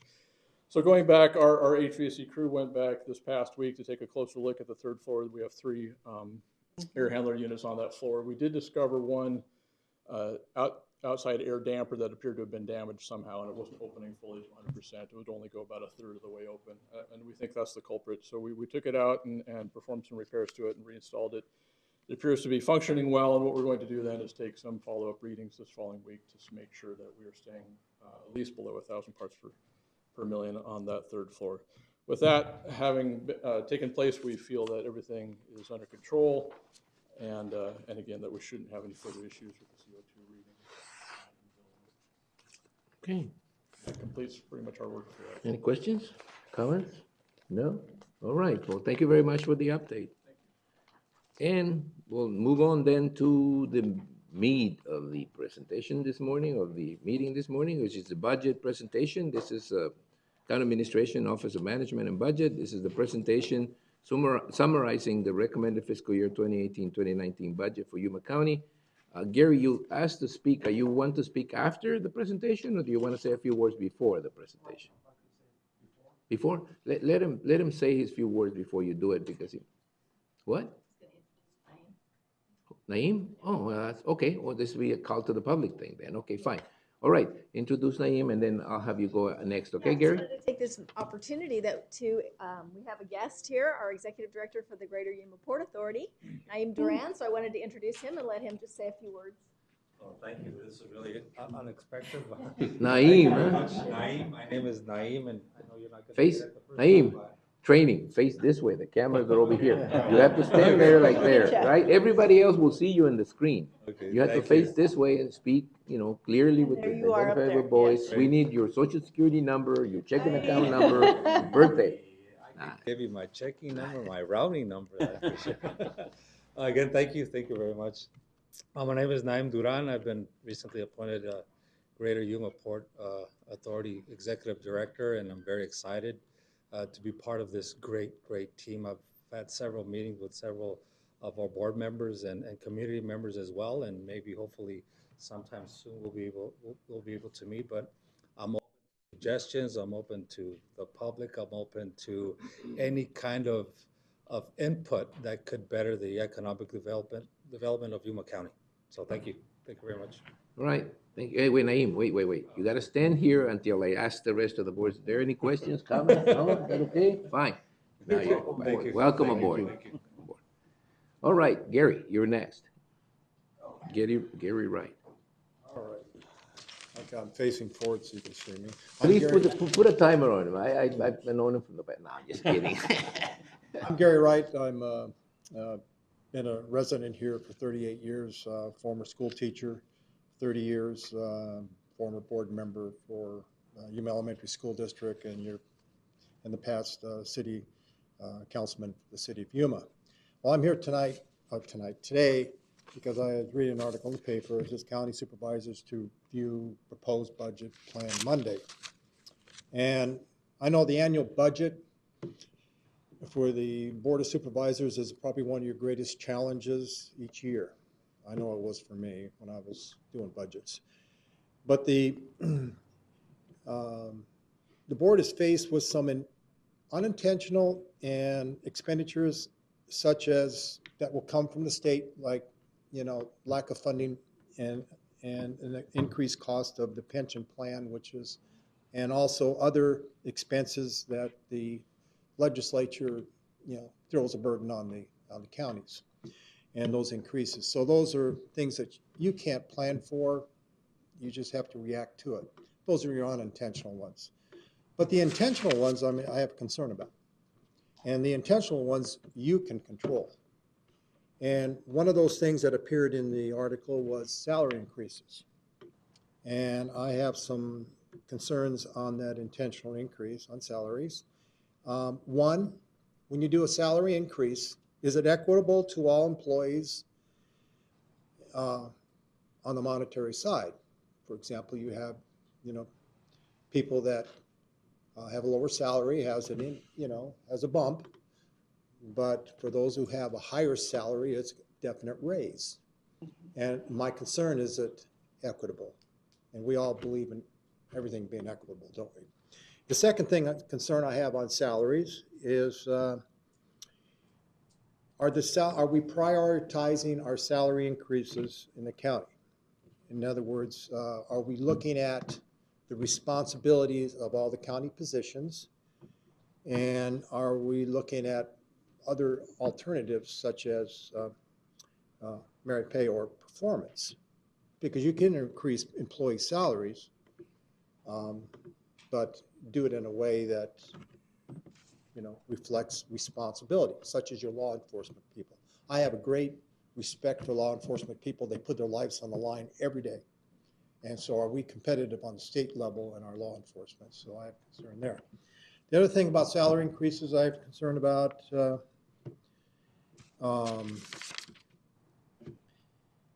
is that when you do the salary increases, how this is intentional, and how will that affect our, you know, how's that going to impact us, for you, balancing the budget? You know, you don't want deficit spending year after year after year, because that leads to a structural deficit. And with all the changes in the state and all their cutbacks and all the added financial responsibilities to the county, especially with where they're going to find funding for teacher increases and salaries and all these things. But the biggest thing when you do the budget, your two top priorities is public safety, which includes law enforcement and roads. And that's what people want to see, where the money's going to be spent. And is it a high priority? So I just asked the Board of Supervisors, and thanks for allowing me to speak, is, you know, watch the deficit spending, balance your budget, and keep your priorities on public safety. And thanks for the opportunity. And if you have any questions, you can ask me. If not, well, you know, as we go through the budget process, if you stick around, you're going to find out that we have considered, if not all of those, most of those items as we go through the process. But yeah, thank you very much, though. Those are very good suggestions. thanks for the opportunity to allow me to speak. All right, then, now, Susan, let's begin with the presentation on the budget and see how that turns out. So good morning, Chairman Reyes and members of the board. I'm pleased to present the recommended budget for Yuma County fiscal year 19. The recommended budget is the result of several months of work on the part of our staff in the Office of Management and Budget, Financial Services, Human Resources, County Administration, and the directors of all of our departments, agencies, and offices. Today's agenda will include these elements. First, I'll do the overview of the recommended budget. Next, we'll have compensation and benefits by Felicia Frausto, our HR director. Then Improvement District, Gil Villegas, CFO, followed by the assessor positions, return on investment, analysis by Paul Melcher, Deputy County Administrator, and then finally long-term forecast for fund balances by Jim Flory. And then we'll have the interactive spreadsheet with updates that we went through last time. Board. So once again this year, the county is required to pay for state programs that were shifted to us in previous years. The legislature just concluded its work, and we have the final information about some of the one-time relief the county has given us, but also the reality of continuing shifts from the county to the state, as well as more costs through the increased funding for the elected officials retirement program. Cost shifts that we've been forced to absorb from prior years are the Arizona Department of Revenue, Arizona Department of Juvenile Corrections, and the cost of disproportionate uncompensated care. We did receive one-time relief from the ADJC costs and ongoing relief for uncompensated care.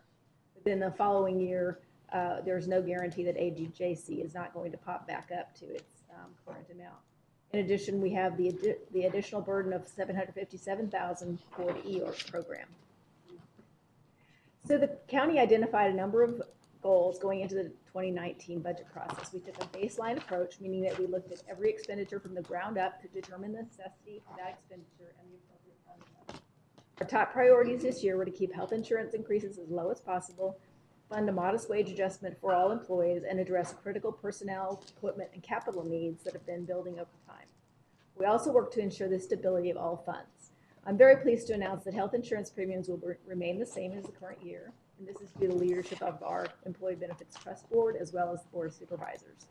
It's also a major strides that we've made in wellness programs that our employees are increasingly participating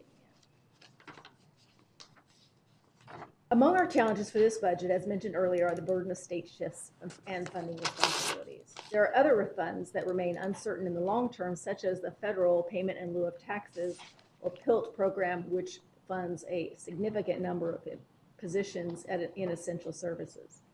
Various fee-based special revenue funds have also seen some reduction in resources, which means we need to carefully look at those, because if they are not funded appropriately, they can look to the general fund to make up the difference.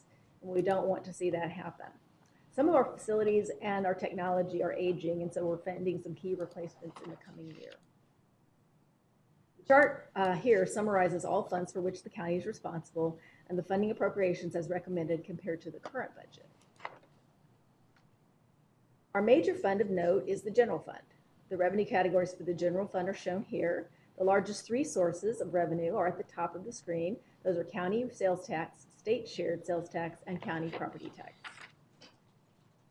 The general fund uses are categorized as expenditures, which include personnel and related expenses, supplies and services, vehicles, equipment, and contingencies, and transfers out to other funds in the reserves or fund balance.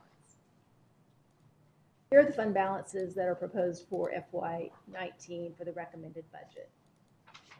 In the near future, the staff is going to bring forward a fund balance policy for your consideration for each of these major funds. It's important to keep a healthy fund balance in case of emergency or some unexpected reduction of revenues during the course of a fiscal year, so that the county can continue to provide needed services to the community. As shown in this chart, while the adopted budget each year may reflect a smaller fund balance than actual, our actual fund balance ending each year has been 20% or more for every year except 2014-15 when it was 18%. These are still within the category, the appropriate range as recommended by the GFOA, or Governmental Finance Officers Association. During the budget process, the budget review team carefully scrutinized new requests for new positions for FY 2019. The recommended budget includes a net increase of 9.14 from all funds. That net is comprised of 14 positions you see here in the general fund, as well as a reduction of 4.865 positions in special revenue funds.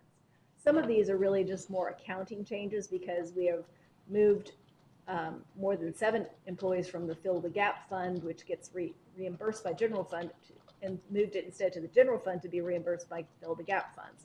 So it's strictly a procedural, more simplification of the procedure that we use for funding those positions. A number of capital projects are recommended for funding in the general fund budget. We're recommending debt financing for these projects due to the significant needs that require action, our favorable bonding capacity, and relatively low interest rates. These major infrastructure and equipment needs are shown in the slide.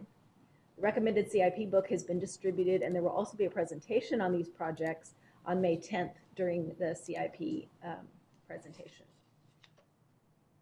For FY 18-19, several capital projects are recommended in the various special funds as shown here. These are to improvement districts, the housing department, jail district, highway user revenue fund, and flood control district.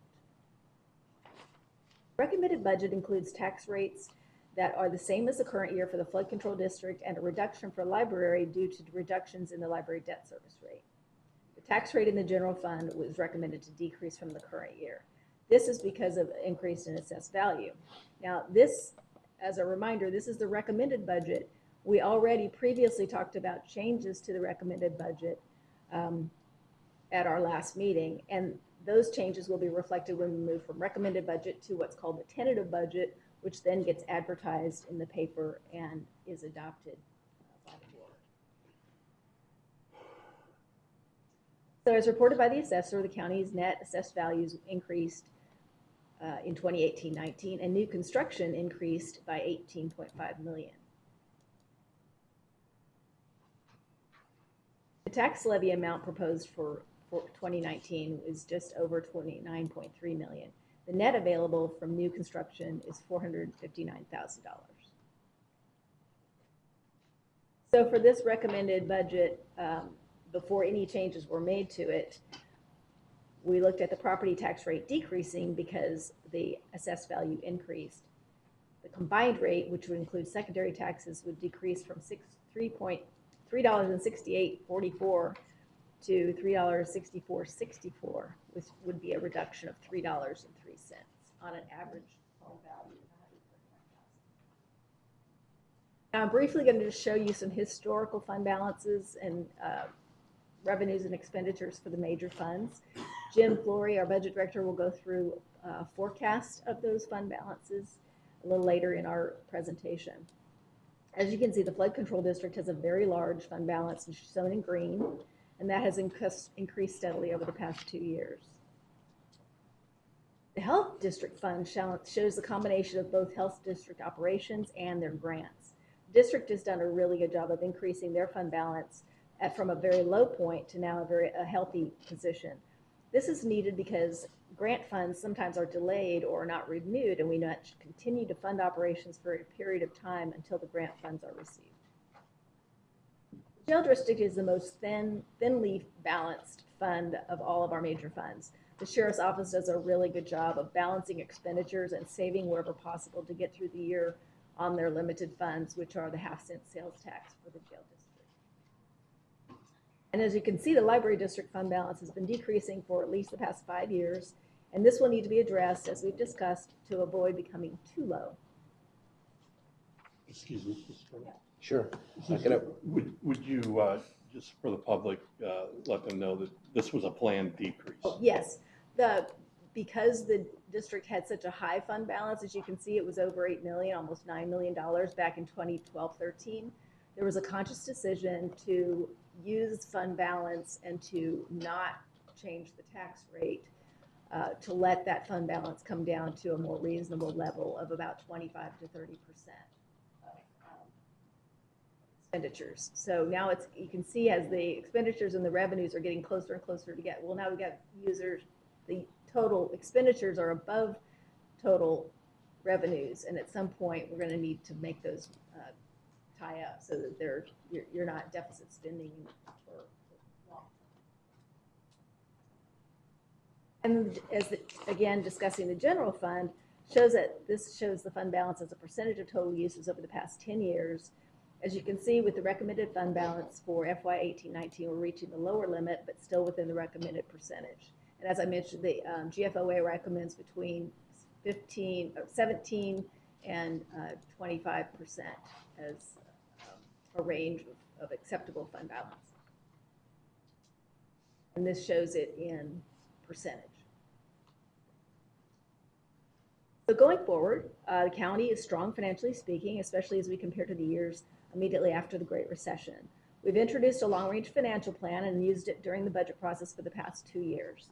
Our budget staff continues to utilize the long-range plan and forecast, and will be identifying ways to further use it in the board's decision-making process. The county staff have also begun drafting an updated county strategic plan that will establish our vision for the future. We'll be bringing that draft forward to the board this summer for your feedback and direction. So the next dates on our schedule are for May 9th and 10th. The board will conduct budget meetings with all departments, agencies, and outside parties. On May 21st, the tentative budget will be adopted, and on June 18th, the board will conduct a combined budget hearing and truth and taxation hearing, and then the final budget adoption for the beginning of the fiscal year, July 1. So that concludes my portion of the overview. I'm going to shift over to Felicia for the compensation and benefits portion. Are there any questions before we move on? No? All right, Felicia.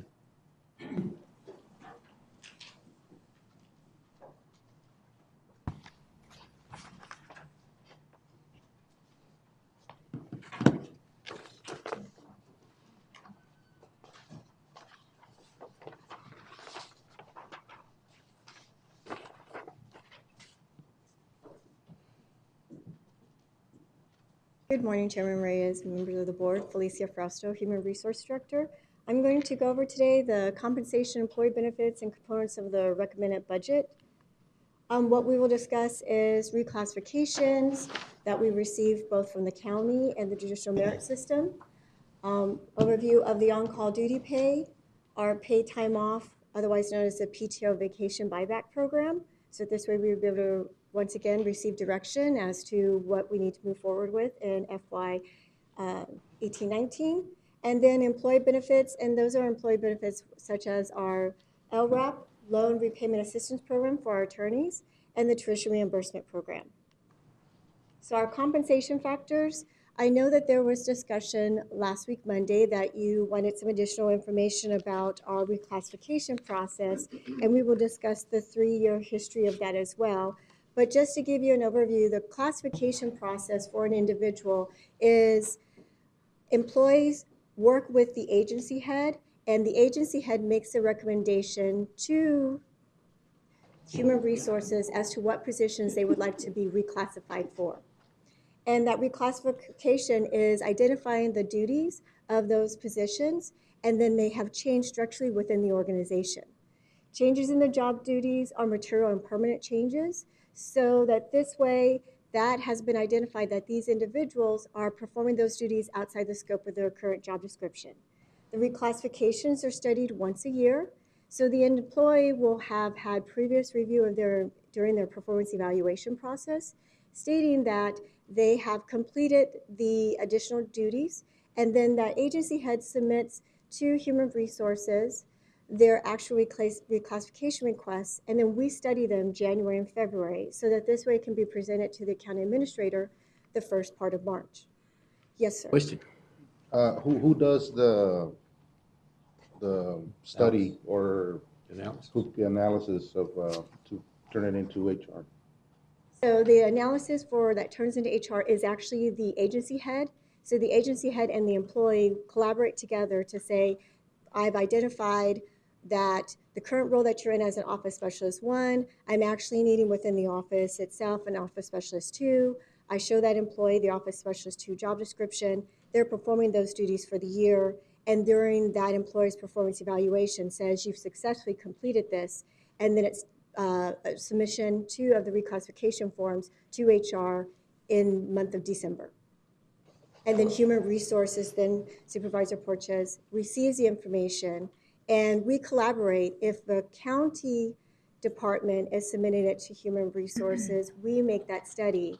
If the sheriff's office, they have their personnel office, and those studies are conducted by their personnel office, and then we work with the courts, and their Human Resources team studies those job descriptions or those changes over there in their office that all get submitted to us. So if an employee has been doing several tasks of another position, another title, but the supervisor or the department head doesn't put in for reclassification, how is that kept record, or it's only the department head, the one that can submit for reclassification, or are you aware of, or who's also aware of that employee that's doing what they're doing? So in accordance to our personnel rules for the reclassification process, the employee is able to, they should be having that conversation with their agency head. If by chance Human Resources is not aware of it, unless the agency head has contacted us, or the employee has said, Human Resources, I've been performing these duties outside the scope of my job description. I would really appreciate having a conversation with my agency head and you present, so that this way we would be a part of that process. In September of 2017 through, I believe, until January of 2018, what was something done new this year is they have what they call the Risk Enterprise Budget Scrub. And what occurred during that time is many agencies met with a select committee group, and it was identified at that point that there might have been some employees that were performing outside the scope of their job duties, just in having collaboration. And at that point, Human Resources said, okay, we would like to be able to work with you because you've just stated some things that XYZ individual is performing additional duties outside the scope of their job description. And so we asked them at that point, are you going to be submitting them for a reclassification? If they said, oh, I wasn't aware that that was something that was necessary, we then stated to them that we would like to conduct a job analysis so that we could meet with those individuals and actually provide them information to say, XYZ employee, please provide us what your day-to-day activities you deal with on a day-to-day basis. And then we look at their job description, and it allows us to engage with that individual so that this way that individual may not feel uncomfortable having a discussion with their agency head to say, I believe that I'm performing outside my duties. I believe that you should reconsider my job and possibly reclassify me. Does that answer your question? Kind of? It does, kind of. The process of an employee going above their supervisor, it's nothing that I believe it's the employees are cautious of wanting to do that because of retaliation. So I think there's needs to be a better process of how an employee can actually bring it up without having that. How else can they do that? Yeah. Well, I know, I They don't talk to know, their it's supervisor. HR, but I mean, There's no other way. Chairman Reyes. If he denies it, if, so is, what's the other, I mean, unless talking to you, to HR, that employee, It's pretty difficult. If you can't get your supervisor to come with Yeah. you, it's pretty difficult to get anywhere because of the simple fact that if you can't get him to basically certify what you're saying, it's. And Chairman Reyes and Supervisor Porches, I understand what you're stating. When that employee actually engages with us from a human resources perspective and they say that this is how I've been performing these duties outside the scope of my job description, we hear both sides. That's why we ask the employee, okay, let us know what is your day-to-day activities. We actually look at that job description and we then say, this is your actual job description and you're informing us that you are performing this and this. What percentage of the time are you performing these duties outside this regular job description? They provide us that information, we put it in writing. We actually are the ones talking to the agency head saying, we've identified a concern. We would suggest that this would occur. You'll see through our process that the information in one of the other slides, we actually did have that occur, and we identified that there were several positions at that point that needed to be reclassified. Also, we identified that some of the job duties that maybe a particular person was performing, they are no longer performing. So there's not the mechanism that we would then reduce their job either. So it may not have benefited that person because now we've identified that you were performing these duties for maybe a period of 6 months, and moving forward, it was on a temporary basis. So we were able to share with that individual that maybe we need to go back and provide them a temporary compensation of that adjustment for the scope of their duties that they perform outside of their job, somewhat what we call like a special duty pay. And then at that point, it will then be adjusted back to their regular job. So that's what the reclassification, you'll hear us talk about grade adjustments, you'll hear us talk about reallocations. They're all a part of the whole process, but sometimes our employees aren't aware. An employee may feel, because we hear it many times, that I'm going to suffer retaliation. Yeah. And so what we explain to them, we are there from a human resources perspective. You have to let us know what you're experiencing, because we are able to address some issues, but if that employee does not want to, once again, come to human resources, say, this is what I'm experiencing from my said supervisor or agency head, we're relying that when we follow up, everything's going well. We get a response many times, oh, everything's fine. But yet we see something else, but I'm not able to, or other staff members in human resources can't inject ourselves to say, this is what's happening. We need that employee to partner with us to be able to address those issues on a day-to-day basis, so that this way we can document the situation to be able to address any issues so that no employee feels that they aren't being heard and that retaliation would occur. All right. Well, we need, it seems to me, Mr. Chair and Martina, Felicia, we need to be very careful on the directors and the supervisors that we hire so that employees don't feel like they'll get retaliation. All right. Or in some way, I guess we need to make sure that the human resources department is seen as an ally of anybody, not just the supervisors or not just the directors, but the employee, the regular employee. Okay? All right. Move on. So as you can see here, we had 16 requests that were submitted to human resources. for FY 18-19. There weren't any requests submitted from the judicial merit system. Overall, 6 requests were recommended to the county administrator. Of the general fund, it would impact $20,291. To the internal service funds, that's $6,295. And special revenue is $13,176, with a total of $39,762. On the next slide here, this is the reclassifications over the past 3 years. You'll see that in FY 2016-17, we had a total of 11 requests.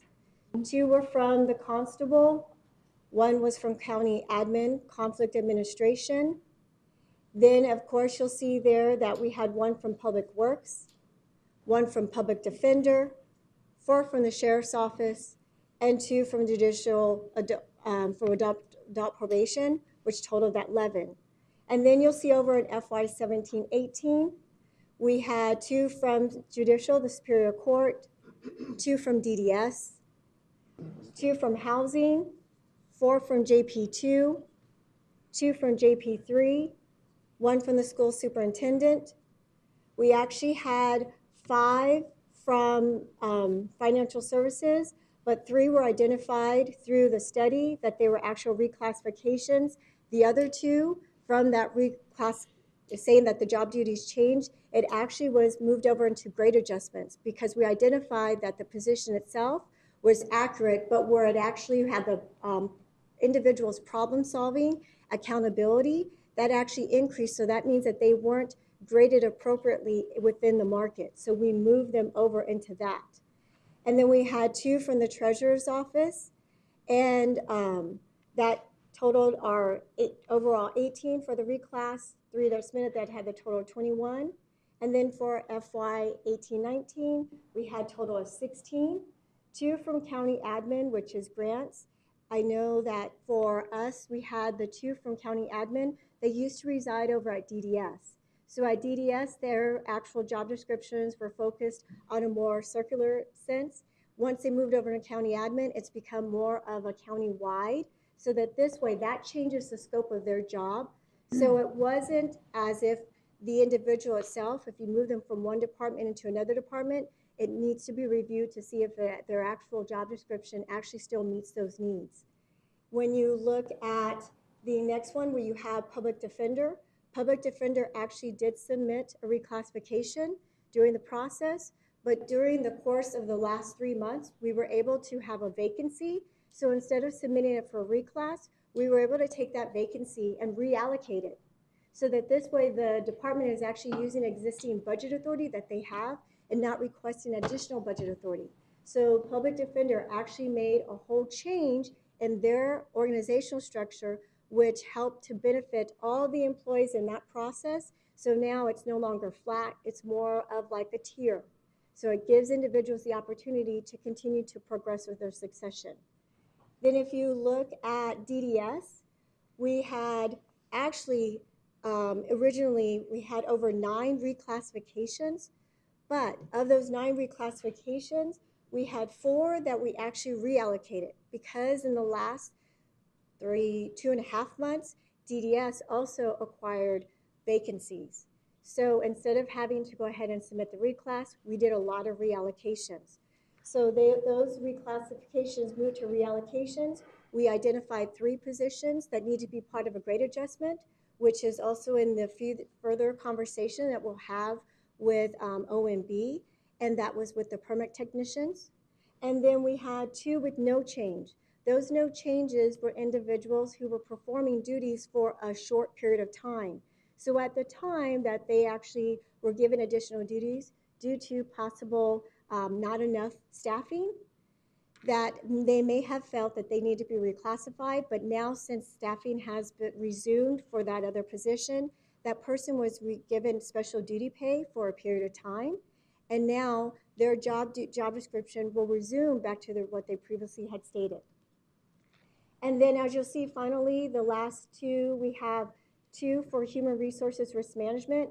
Human resources acquired 2 new positions in November of 2017. So they were a risk specialist and a safety programs person. That is definitely different than what we do in human resources. So over the past year and a half, we actually have incorporated additional duties that would actually coincide with HR. So we needed to reclassify them to meet those additional duties and received a very nominal increase. But so this way, it's all related to human resources. And finally, we have public fiduciary. We have a reclassification there where they were fiduciary looking for a lead fiduciary in the event that both the chief deputy and the fiduciary herself is out. We'll still be able to provide services because they actually receive services 24 hours a day, and this way that person can make those decisions. So overall, you can see we had a total of 16 and how it's broken up. Okay. Any questions there? Oh, that was a pretty You can see extensive. it's well Yeah, distributed. yeah. It's not just one. Yeah, well, with 1,700 employees, whatever. Right. that's With over 1,000 1,400 employees, It's just difficult not to see many of these things come up. What we're always concerned is that reclassifying be used as a method to increase somebody's salary because they can't do it, in a regular process. So, it's not that we, at least from my perspective, it's not that we consider that to be a major problem. It's just that we wanted to get a better sense of how it's done. Correct. So that it's not misused. Right, Okay. and thank you. All right. And so as you'll see next, we'll look at on-call duty pay. So our on-call duty pay is established for a uniform procedure for several different positions that applies to the health department, designated classifications, facilities management, public fiduciary, public works, ITS, the sheriff's office. Back in FY 2006, 2007, each year we look at what the rate is, and at that time we went from a very much lower rate, as you see here, to our current rate is 0.625. Through the last study that we did with the other counties back in December of 2017, we have found that many of the counties have just a flat rate. It's been recommended from the attorney that we actually have with Arizona County Insurance Pool is that flat rates aren't really the best approach to things because you just have an individual that is just going to receive a flat rate. Let's say it's $50 for the whole weekend. Well, what happens in that case is we're proposing for an individual, you're receiving right now 62.625 cents per hour. And then once you actually go on call and you're working, you're at your regular rate of pay. When you do a flat rate, you're just saying, I'm paying $50. They're not including any additional income. So the attorney there from ASEP said, I like what Yuma County's doing. So what we're proposing now, and we break up what that flat rate is, and believe all the other counties are going to look at it as well, is that we're proposing going from 0.625 to $1 per hour for that non-exempt staff. What we currently have budgeted at is $3,000. What usually happens is that within the existing budgets, they already allocate for the on-call pay. This is in the event that you might have a department, let's say, for example, public fiduciary, who may not have that additional funding, that they need to say, we need an additional $150 to offset that amount. But what I understand, at one time, it used to be a much higher budget amount, but we've had very resourceful departments or agencies who have not ever had to go ahead and exhaust the amount. So that's what we're proposing this year, is to go from 0.625 to $1 per hour for the non-exempt designated classified employees. Can you go back to that for a second? I sure can. So if somebody in Public Works, if we have a huge storm and one of our roads goes up and somebody in Public Works has to go out in the middle of the night to fix that road or to put up barriers so people don't go in it, they would get a, or if they're on call, they would get $1 an hour? Yeah, so They get that $1 an hour while they're on call, but when they get called out to work, they go to regular time. They're at the regular rate. Okay. They go back to, they go on the regular clock to get their regular pay. The hour is just, that dollar an hour is if they have to sit at home or if they're carrying a pager around with them or something like that. I see, yeah. They can't go out and, yeah. They're subject to that call out, but once they Yeah. get called out, then they just go on the regular clock. Okay, thank you. That's all I needed to know. Thank you, Darren. That explained it for me. I think he used it at one time or something. No, just had to deal with it a few times. Yeah, I'm sure you have, huh? And as you'll see on the next slide here, it's our paid time off, PTO, and vacation buyback. It is funded on a fiscal year contingent upon Board of Supervisor approval. And so this is where we wanted to make sure that we made it a part of the budget process so that this way the employee participation is voluntary. In accordance to our rule, the employee may sell up to 40 hours of PTO or / vacation or designated on the amount that the Board of Supervisors would allocate. How an individual is actually eligible is that they have to have 12 months of continuous service prior to December 1st of that end of that year, meets or better on their performance evaluation, and they have to have already used 40 hours prior to December 31st of the end of that calendar year, and retain a PTO or vacation balance of 80 hours. Did we, Use Yeah. or be scheduled to. well, did we ever set a cap on these programs? Where we, you know, where we don't make them, or whether we don't entice people to use them. And if they use them a lot, then we are prepared not to, you know, not to exceed a certain amount. It could become a major problem, one of those open-ended situations, and it could really become a problem. People could see it as a way to get an extra, 40 hours. No, currently, Chairman Reyes, members of the board, we do not have something specific that says, it's capped out at this. All it is just stating that each year during the budget process, the Board of Supervisors will make a decision as to funding or not funding. All right, okay. So if there's a cap, we need to put it in there, if we're gonna even use it, so, okay, all right. But we have the choice of using it each year. Yes, you do. Okay. And looking at our employee benefits that we offer, which is a great retention tool, is our loan repayment assistance program. We have 12 participating employees representing the Office of County Attorney, Public Defender, and Legal Defender. So each quarter, we have individuals who will submit their actual bill, and we will pay up to $1,500 per quarter. Overall for the year for them would be a total of $6,000. The total estimated cost for this FY is $47,756. We actually have budgeted for this particular program $75,000. Good.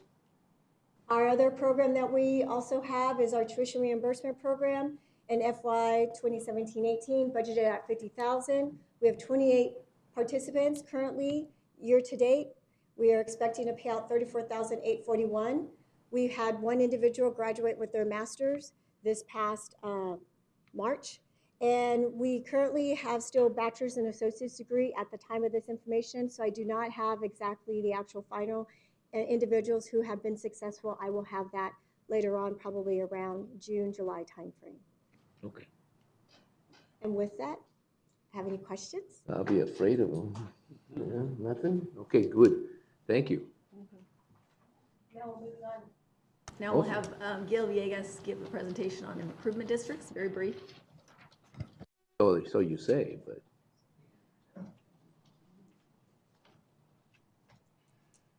I talked to Gil. You see, it's already taken him over a minute to get ready.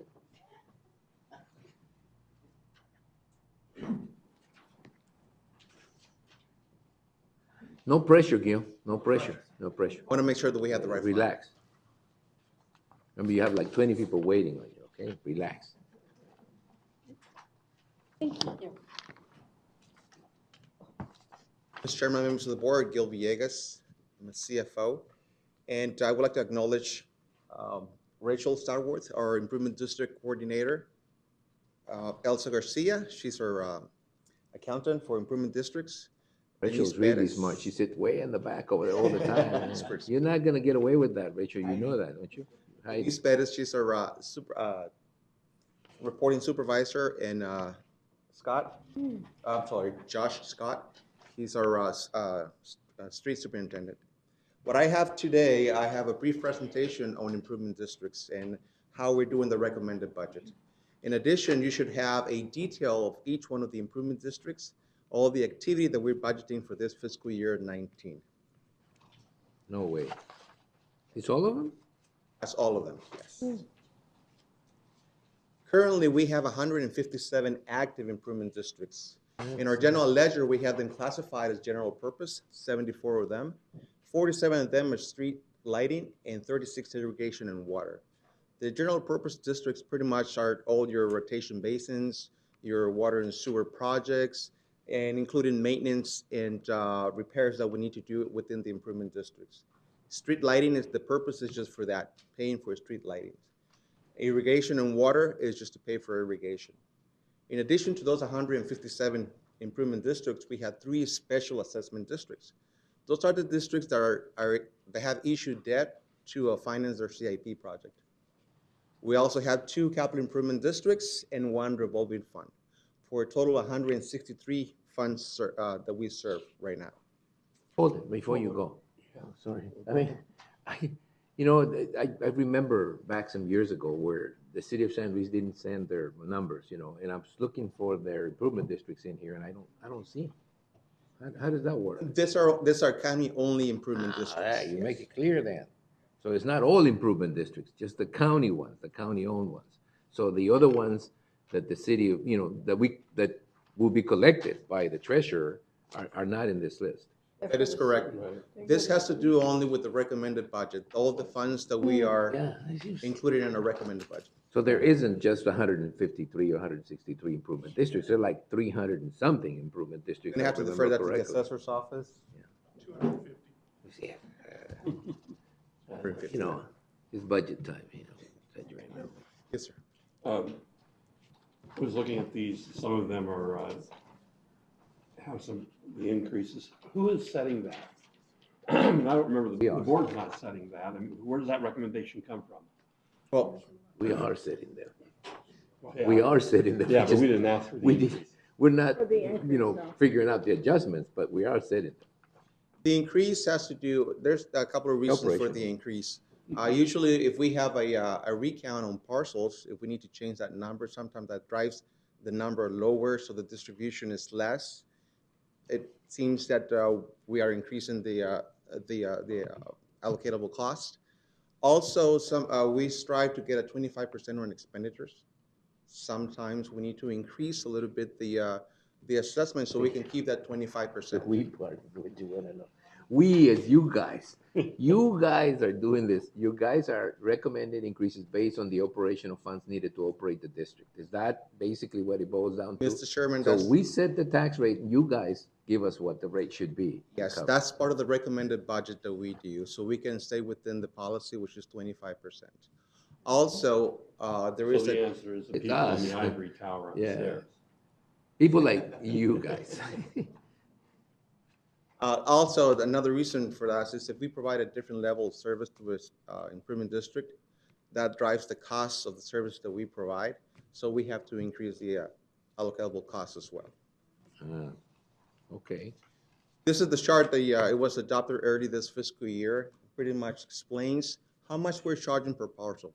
The general fund is only $3.60 to all the improvement districts that we're serving. That takes care of the salary, the people that are processing invoices, they're doing journal entries, everything that has to do with administration.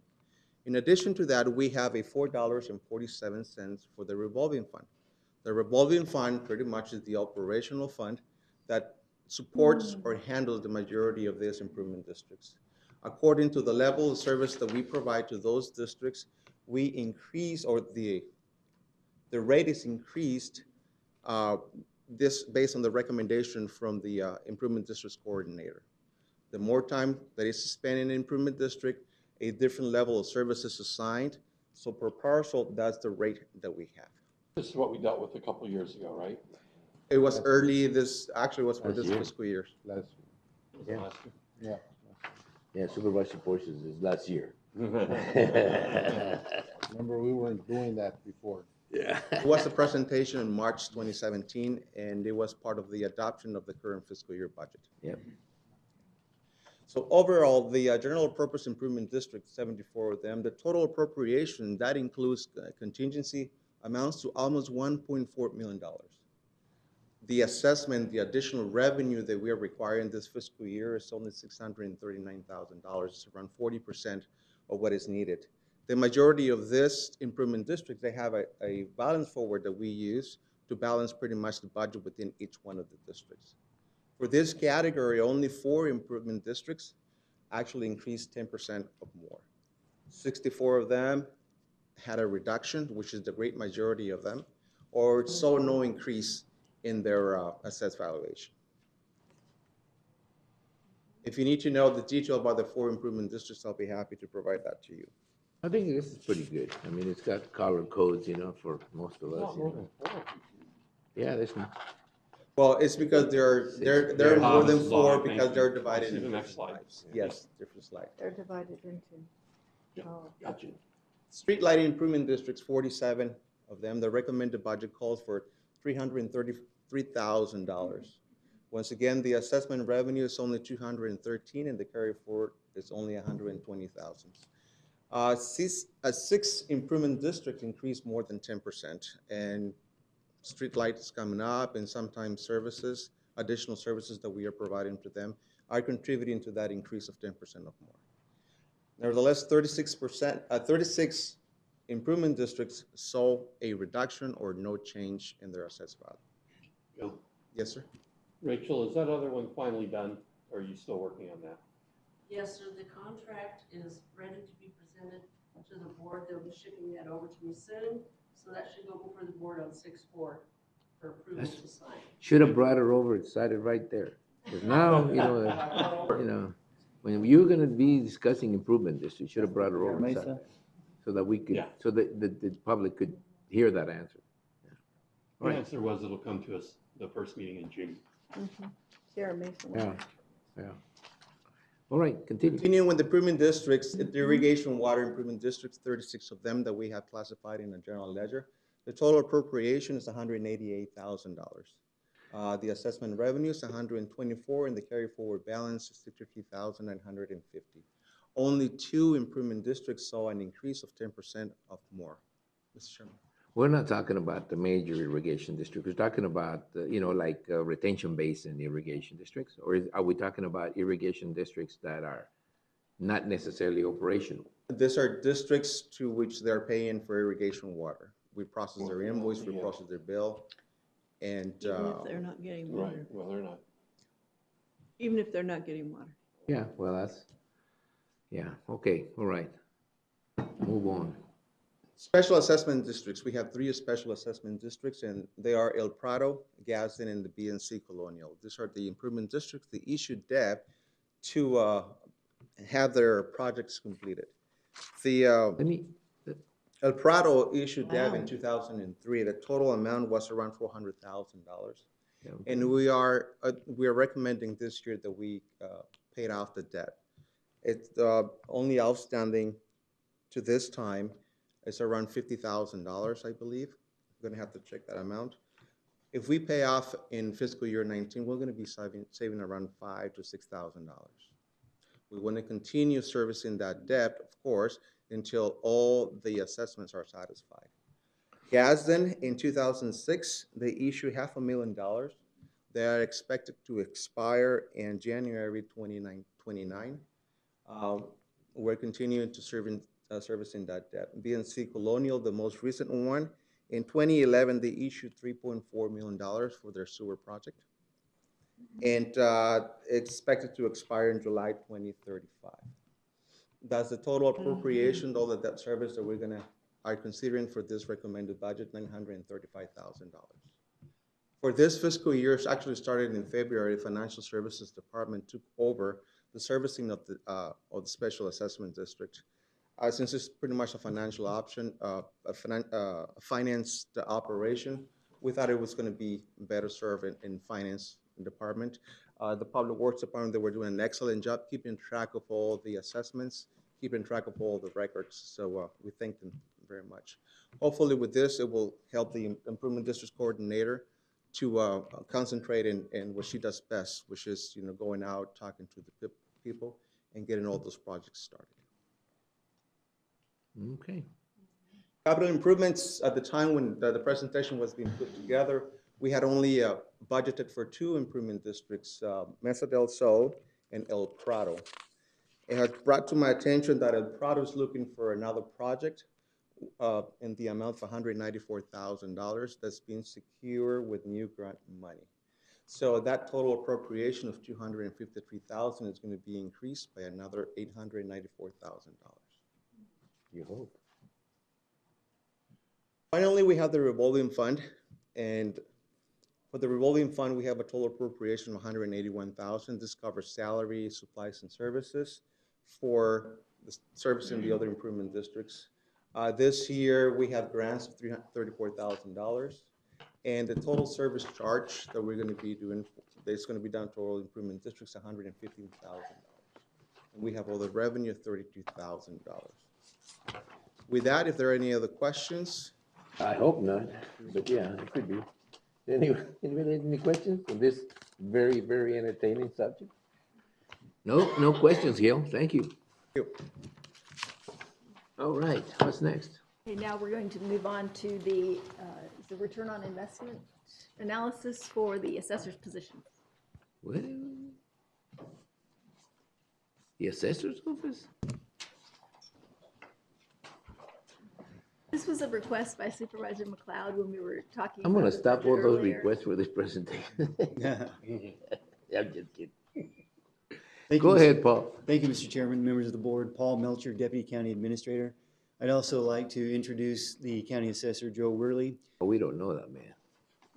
Well, as we've moved forward with this project, this was really a result of discussions that took place after the budget was finalized last year. Part of the project, Joe and I instituted a review of the ability of the assessor's office to go out and to address the, at that time, it was approximately 41,000 accounts that were in arrears in relation to having the accounts reviewed and a specific building diagram on the property updated for each of the properties. As we move forward from looking at the prospects of having an outside company conduct the analysis, we moved to an analysis of what it would take for the assessor's department to conduct that as an internal review. Initially, we had come up with a recommendation for an ROI and a project based on certain project parameters. We want to discuss those with you today to show you the before and after of those and discuss the specific ROI related to the 2 options. The first option that we looked at was a constant rate or an increased levy. So as the assessor's office would conduct the reviews of each of the accounts, we anticipated that, or we predicated a lot of the return on the investment that we're going to show you here, that the rate would remain the same, and that would be the tax rate overall. So as the assessors would go out, they would review their accounts, they would increase the amount of assessed value that was noted on the accounts. Keeping that rate the same would, over the course of 5 years, would result in the additional projected revenues that you see on the board. The other option that we looked at here recently in response to Supervisor McLeod's question was, based on the board activity, the board has been allowing the levy to remain the same and having, as a result, based on the assessed values increasing, that the tax rate, the tax levy rate would actually reduce, excuse me. So when we wanted to look at that and discuss the rate of return based on the assessor's ability to, again, collect and to be able to account for increased assessed values, but also to account for the increased construction that would be performed as part of the project. In this instance, we're looking at the overall value of each of the accounts is typically on average a little over $8,000. When you look at every 1,500 accounts that we reviewed, the Treasury would actually receive approximately $2,200 in additional revenue. We looked at the benefits overall. If you go with the first analysis where we're leaving the tax rate the same, you can see there's a significant amount of revenue that's collected above and beyond. We're capturing those increases in terms of assessed value, additional revenue each year above the new construction. But one of the other benefits of this is we actually get tax equity. When we looked at the ability to review all of the 41,000 accounts that hadn't been reviewed, we wanted to make sure that tax equity was a concern because we didn't want the current tax owners to keep paying where their accounts were up to date. In relation to the other, when we're looking at the reduced tax rate and the stable levy, we're still capturing increased values. We're maintaining that tax equity, but each year you get a reduced amount on the tax rate, so that as the assessed values continue to climb based on the levy amount, the tax rates continue to be reduced. Taxes will remain the same for most taxpayers, and then you also increase the taxes only for the new construction you've been doing. In relation to the project keys, one of the things that we discussed in relation to ROI was the need to make sure that we're monitoring and tracking the results. Based on a pilot program that the assessor's office conducted from August to December of last year, that's how we generated these initial numbers and those potential results. We estimated approximately 4.6 years for the assessor's office to be able to, with the hiring 5 new staff members to go through all of those accounts to bring them up and make them all current. What we're also looking at, though, is we want to monitor that progress to ensure that we're collecting the amount of assessed value that we were anticipating, and also taking a look and making sure that we can process the approximate 9.2 accounts each year that get the 41,000 reviewed in over 5 years. The other components of this is we anticipate with those 5 persons that the assessor's office will be able to maintain and conduct their current reviews of their petitions and any new permits coming in. So not only are they able to do their current workload, but they're able to reduce that backlog of the existing accounts that are out there. And the other aspects of this in terms of staffing needs, Joe's going to describe in general another pilot project that he's going to take a look at. We are looking at the concept of if the board of supervisors were to consider 2 field data specialists, is to have those field data specialists support the efforts of Esri to be able to have Esri come in, take a look at the accounts, get those maps up to date, and then have our staff conduct the analysis or do the data input that's necessary to take the information that comes from updating the maps and to get those onto the tax rolls. I'd like to also bring up, Joe, in front of you, you have 2 options that Joe would like to present and discuss as part of this. Good morning, Mr. Chairman, members of the board. Small correction, first of all, it won't be Esri doing this pilot program, it'll be Pictometry. Yes. I've submitted an agenda item for you for the May 21st meeting for another pilot program where Pictometry will come in and, as a pilot, take 1,000 accounts that we have no drawings for currently, no building drawings, and take those 1,000, draw them up, give them back to us with the data that we need to put them into our CAMA system and upload it and update those drawings, update the tabular data. That part we have to do ourselves, and come up with new assessments based upon what we call desktop review, where the Pictometry people will use their imagery. They'll have their staff look at the image and look at the drawings that we have on file, the handmade drawings that we have on file, and then determine how much of that building has changed since we were last on the property more than 20 years ago. All of our hand drawings that we have right now are properties that we have not seen in over 20 years. Wow. Okay. Yes. Are they way out in the county, or are they right? No, in the ma'am, middle? they're all over the place. Okay. We could have a whole bunch of discussion about why that has happened. Okay. Okay, but I don't want to go there today. Yes. Okay. But it's a pilot program, and it will aid in what we're doing with the 2 requested FDS positions that will be, again, part of this desktop imagery program that we're instituting in our office. Most county assessors' offices now have a desktop review section where people sit in the office and they do what I just described, what the Pictometry people are going to do. And they draw, do everything based upon the aerial imagery that we have on file. This is This is great technology that we've been investing in now for a number of years. We had a 2012 flight, we had a 2017 flight, so that'll gives us two different sets of images to look at. It's a fantastic program. It saves my office time, money, effort. I don't have to send someone to the field unless they cannot see what's in that photograph. These photographs are so dynamic, we can draw to the accuracy level of 3 inches per pixel with these drawings, okay?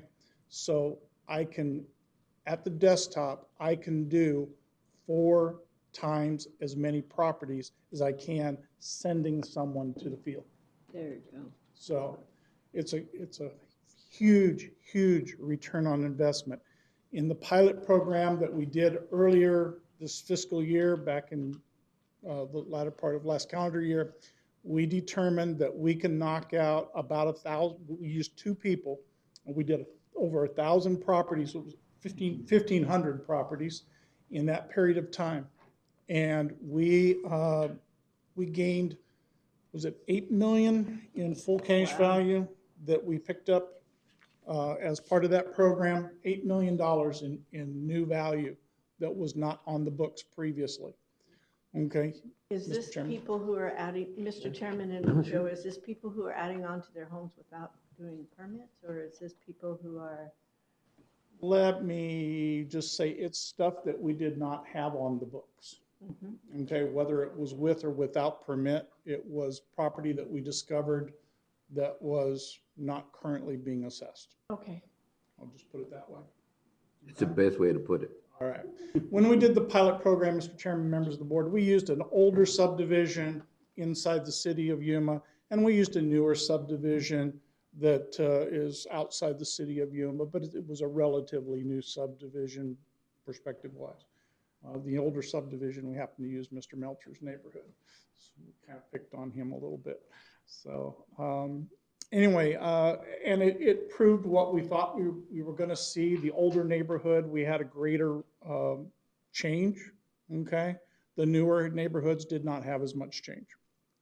So again, what we're looking for here, and I know I'm taking some time that probably would be, I'm going to be using on Wednesday to discuss our budget too, but I wanted you to understand that the return on investment for this program is twofold. New construction, number one, your new construction dollars that you get to add to your levy limit each year. But number two, because of the way that you're handling the business of the county tax rates and not taking that additional 2% revenue every year and building it into your tax levy, okay, what it's doing is it's forcing the rate down for all property owners in the entire county. That was evidenced earlier in Susan's presentation where she showed you that for this year, she's recommending that you go from a $2.50 tax rate down to a $2.47 tax rate. That's because you had that much additional assessed value over and above new construction, okay, that is forcing the rate down as part of the calculation process, okay? If you were to not take new construction, not take the levy increase from new construction and not take the 2% levy, it would force the rate even down further, okay?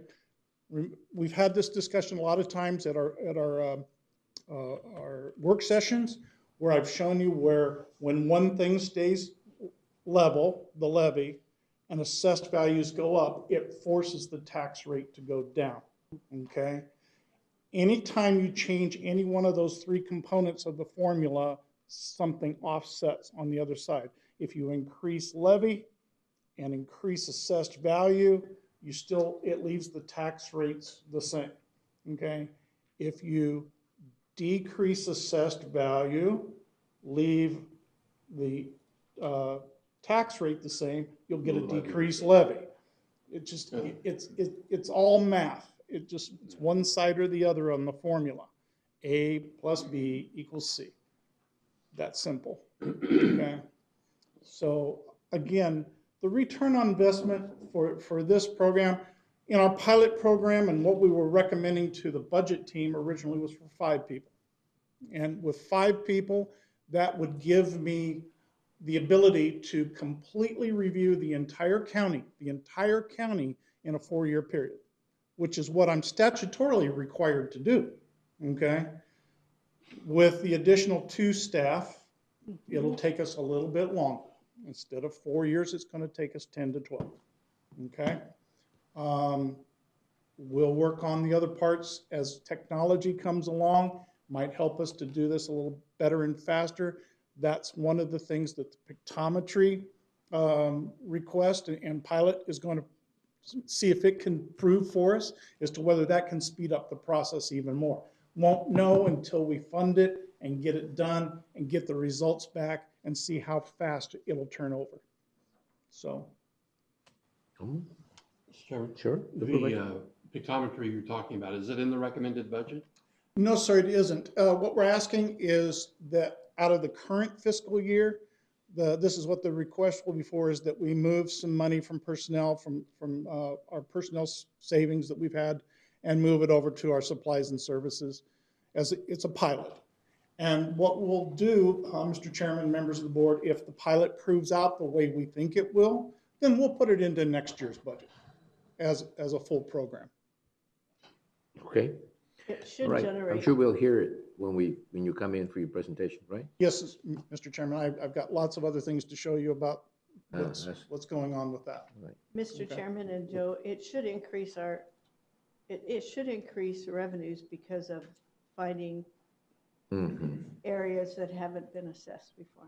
Mr. Chairman, Ms. Pancrazy, it will, when we find the areas of escaped property that become new construction on the Yes. books because it's not been taxed before. Yes. Yeah, Right. okay. Right. Supervisor McLeod. The reason I asked for us to review this is historically that the board has always looked at what's levied. Mhm. You know, the rate is the last number that just falls out the bottom. It's a consequence of looking at the levy and what the assessments are, you know, countywide. Right. Years past, when things were normal before the Great Recession, what happened was everybody focused on rate. Because if you focused on the rate, everybody knew that home ownership was a good investment because you could count every year your property value would increase 2 to 3% depending. So that was just very general for most of our lives until the 2000s hit. So that what happened because of that, by focusing on the rate, government got an automatic 2 to 3% increase in levy every year, plus whatever new construction came along. And so that's why the focus was always on rate. Then things really got, sideways, and this board since then has focused on the levy, as you saw with our original presentation from the county administrator, that we started with the levy, we found new construction, and here's the things that we can do, because we've always historically, in the last more than a dozen years, focused on levy. So when you focus on levy, if the board were to continue to do that, the return on investment just isn't there. You get a little bit from new construction. Mr. Chairman, Increasing the assessed values doesn't increase the levy. Mr. Chairman, Mr. McLeod, I argue that there The still is a opposite. return on investment because your tax rate drops. Because we're we're adding more assessed value Yes, to the no doubt rolls. about it. Okay, your tax rate drops. Right, what we would be doing would be paying to look good by dropping the tax rate. Not to look good, Well, Mr. Chairman, it's a that's what the math. public would It's think. math. Yes, it It's is, what math. happens. It's part of the formula. But there's no increase in income. That's No, what you call you're correct. return on investment. So what we'd be doing would be hiring a Spreads- couple of people so we spreads can the drive pain. the tax down. I get it. I Spreads got the it. I mean, pain. it's just gonna Okay. I wait want till the the board to argument. understand. Yeah, Yes. all right. Well, Okay, when you look on the return on investment, the dollars don't pan out if we continue to do business as normal. Now, if we want to focus on the rate, then of course, yeah, you're going to have more income. It's a no-brainer. 500% return on investment. But that's not what this board has done historically. So No. I wanted the board to understand what we'll do if we operate normally is we'll hire these 2 positions in order to, we'll be paying to drive the rate down. Absolutely. Basically, that's what you'll Well, be doing. yes, But when you we'll look at also the be number. meeting statutory requirements. Yes, we'll be, And we we'll haven't be done that working as long as towards I've been that. on the board. Yeah, it's okay. It's, There's no Look, this penalty. leads into a different discussion That was about, a whole different about the discussion, ability to levy a 2% more, whatever. It's not a discussion that, go ahead. And Mr. Chairman, members of the board, I know we have a bunch of new board members here that probably don't understand the entire levy limit process, and because you haven't been through it enough times yet. But you got to remember, levy limits were put into process until 1980 or 1980, yes. And so before levy limit processes were in effect, the Board of Supervisors and the city councils and the other governing boards could pretty much do whatever they wanted to do, okay? Now, in the 1980 reforms, that's when it was set up that you could only increase your levy by 2% over the prior year, plus add the taxes from new construction. Now, you as the board can do anything under the maximum allowable levy, which you have for a number of years. You got to a point where you had almost a $4 million separation between what was allowed and what you were actually levying for. You're now up to a little over $1 million. You could, just by your own action, you could raise the tax levy by over $1 million like that. Don't say that. Well, you can. I'm just saying No, that you we do not understand we need, have the ability. you do not need Yeah, the we- permission of the voting public to do that. I know that. but Yeah. Yeah. And but the public needs to understand that too. Okay, all right. That you are doing a very good job in managing the county budget. So, All right. Thank you. On that good note, it's good times. It's Yeah. a good time to step back. okay. Thank you, Mr. Chairman. Next, we'll move on to long-range forecast with Jim Flory, Budget Director. Yeah, Jim. Ooh, Chairman, members of the board, Jim Flory, Budget Director. I use the financial model to run some projections for the board. These are just examples. We can run any other scenarios that you'd like. Starting out with this, and I think it'll be a lot more legible if you look at your handout, but this is the general fund as things stand right now on the forecast. The columns on the left are assumptions that are built into the model. The table at the bottom right is property taxes, and if you notice on 1819 column, I've entered the rates that were discussed at the special session last week. So on the graph, on the chart, it shows a large dip. That's a recession that's built into the model. We currently have it set for FY20 with a 3-year recovery, so that's why you see that large dip. At the end of the model, 26-27, as things stand right now, we're looking at a roughly 13% fund balance in the general fund. Okay. These are some projections I ran and scenarios I ran. So the dark blue line towards the bottom of the chart, that is if the board in 1819 maintained the FY 17-18 rate and did not have any growth in that rate throughout the term of the model. The reddish line above that shows if the board went with the 2.763 that was discussed at the special session and also didn't have any growth rate after that. The others all work off of the 2.5763 with various rates of growth in the levy rate. Going back to this slide, the rate that is the rate growth that is built into the model is 2.5% on levy rate and 1% on assessed value. If assessed value growth exceeds the 1% per year, then of course this will change. And I also have it in a table if you prefer looking at it that way. So these are just various scenarios as far for the general fund going forward using the financial model.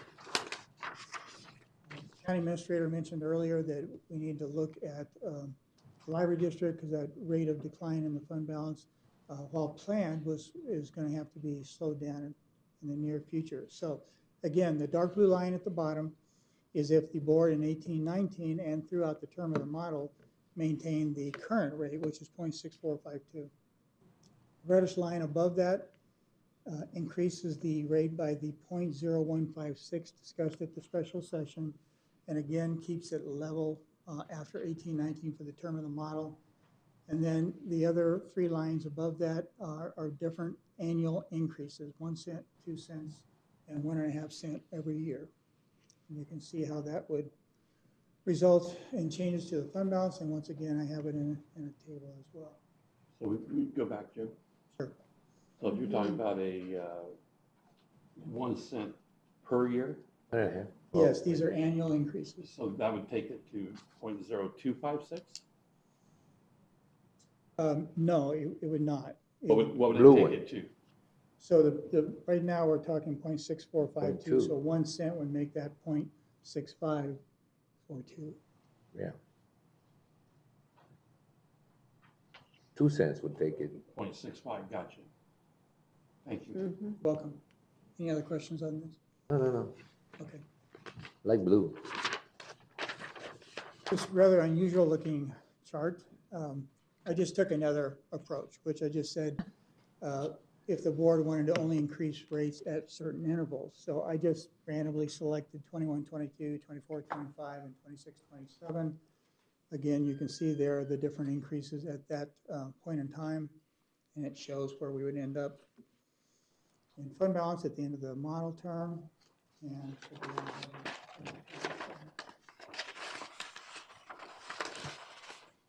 Okay. Flood control district, at the special session, we talked about a change in the rate, so this is a table showing the comparison. Revenue would decline based on current information, about $611,000. You've heard us talk quite a bit about the assessed values being $1,183,000. As you could see on flood control, they do have a different assessed value. So using that change, using the model, I charted the blue line being the current rate, the reddish line being the rate that was discussed at the special session.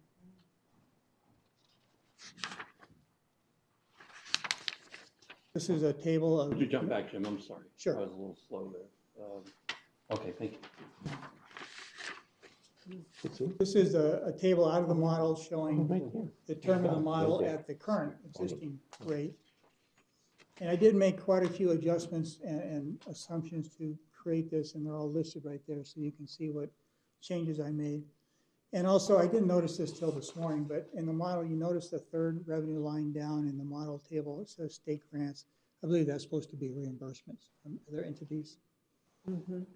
State grants, state reimbursement. So I apologize, I didn't notice that in time to change it. Same thing, except now this is showing the table from the model at the 0.2154.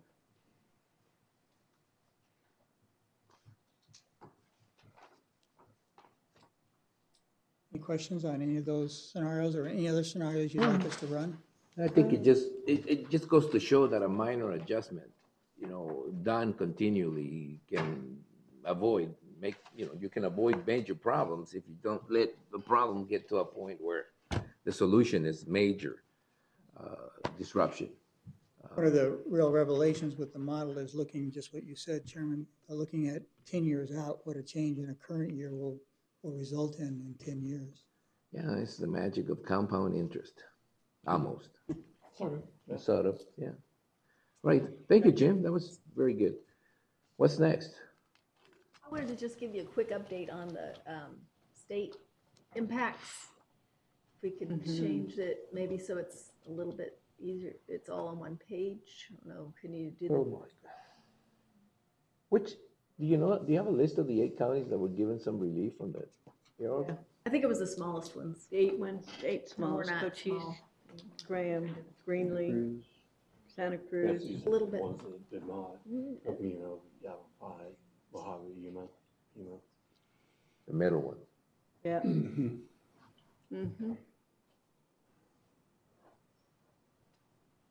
Go down a little bit more, please. And shrink it a little bit.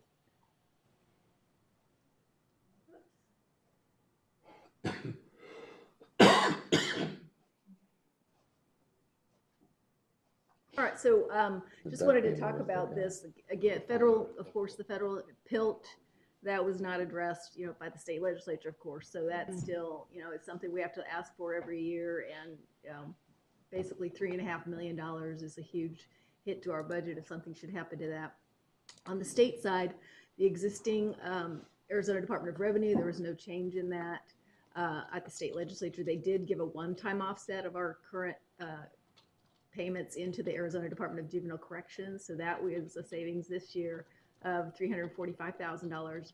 The DUC, their disproportionate uncompensated care, they are doing that as an ongoing offset. So we're saving $184,000 there, which is good. So next for the fiscal year 18-19, then the impact of the current shifts that what we've been paying for many years, it'll only be $202,729.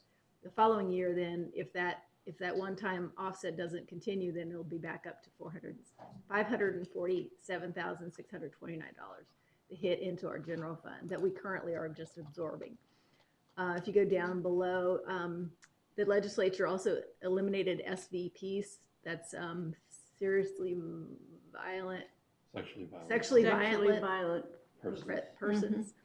The county doesn't budget for it, and our expenses have been negligible, so that really doesn't help us. Maybe it helps other counties to have the county or the state eliminate those payments, but there's really no credit we can get or any change in our budget that I would recommend related to that. And then what it says down here is potential on the EORP. That's an actual, not a potential anymore. That we are going to have to increase our funding $757,000, and Yuma is not one of the 8 counties that got relief. So that's again the $757,000 that we need to incorporate, which ties back to that 6.4 cent tax rate. Is that a one-time adjustment, or is it ongoing expense? Ongoing. We're going to pick it up. So I just wanted to bring you up to date on what we've learned from the legislature. And now I'll turn it back over to Gil to see if there's anything else you want to do. I was going to just recap the decisions or the direction that the board seemed to want to go last Monday. Well, the direction. Yeah, I do have some questions. Yeah, hold on. All right. Okay, you want to start with the questions or want to wait until the presentation? Well, if we do the presentation, maybe we'll cover the questions. All right.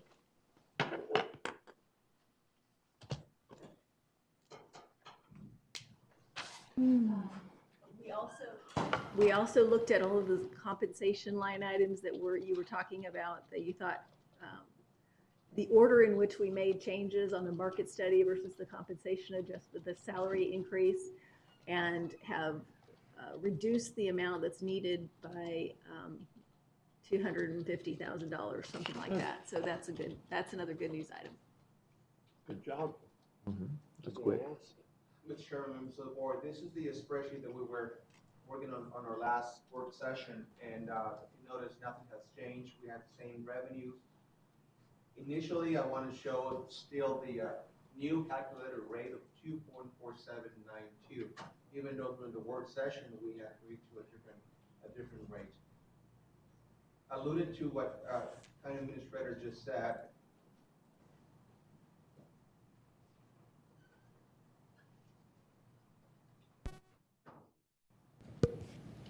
Thank you. I have removed the ERP. This is something that we were considering adding last time. And the 1% has been revised.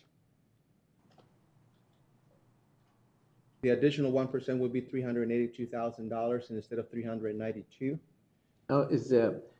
Is the market rate adjustment, will that impact anything? I mean, it may be a small impact. I mean, we did make it clear that we'd like to get the market adjustments done before we do the 2%. Right.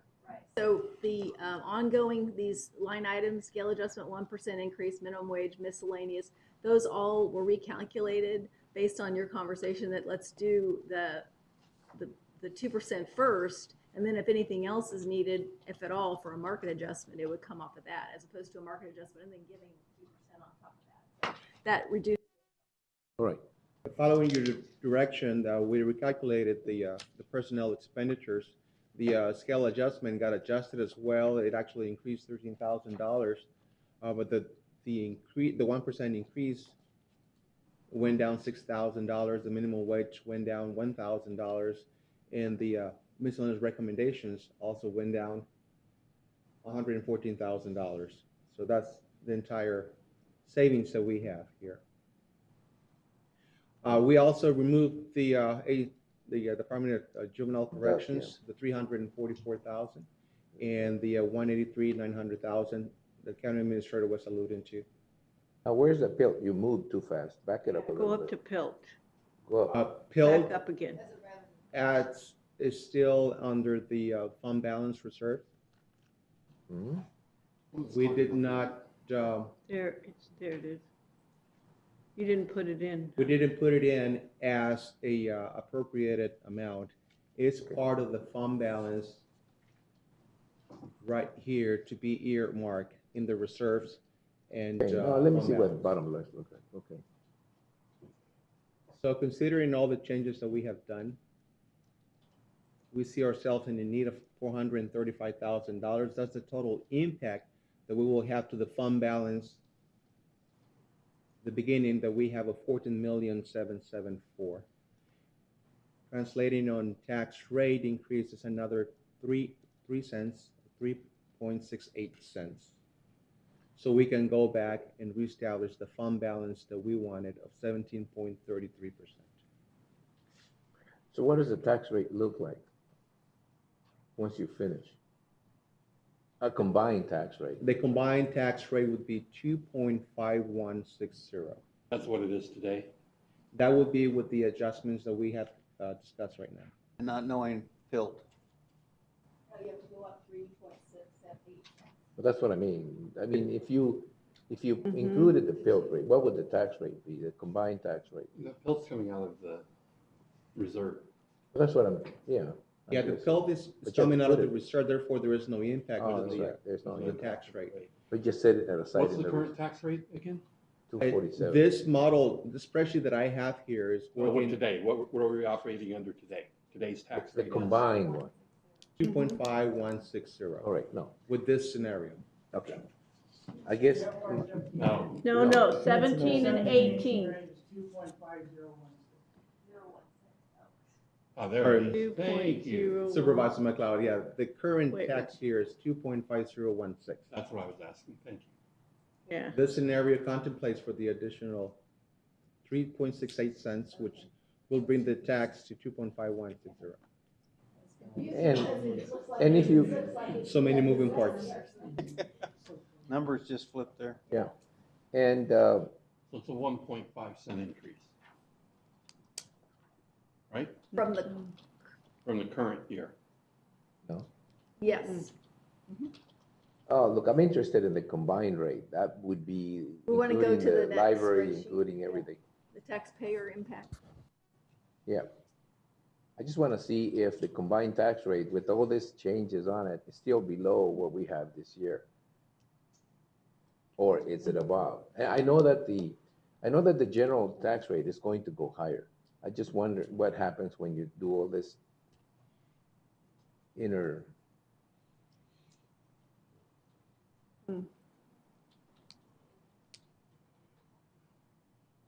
Once again, adopted for current fiscal year, 3.6844. As recommended, we had the decrease in county general fund and also the decrease in the library district debt service. So what does it look like? So if we add the additional, actually this can go to 2. If the keyboard cooperates.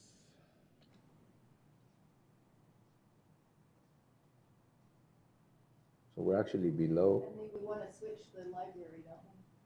Well, The library would be a no impact, yes. no, we it want would to be, Switch the difference. Thought we had done that. you're still below 0.16. But the flood control district, we were reducing that, right? Yeah, that's how we were making up the difference on the county general tax rate. But when I look at it, it's already low. It's already below. We may not need to, unless we want to increase it. Our discussion in the last work session, the library district, whatever we're saving on the debt service, we're going to increase the operational Right. library district Yeah, rate. that's what I mean. It So there wouldn't will be impact. no impact to it. Right. And what about flood control? It's showing the same rate. Flood control is showing the same rate as well. If we were to adjust it by the increase, Adjusted by the increase.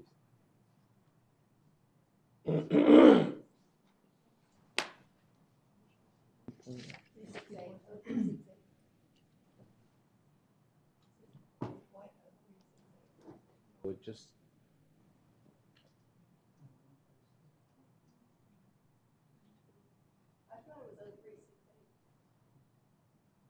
go to the previous spreadsheet. Oops, I'm sorry. Keep everybody awake. That way, Desiree. Yeah, technical difficulties here with keyboard.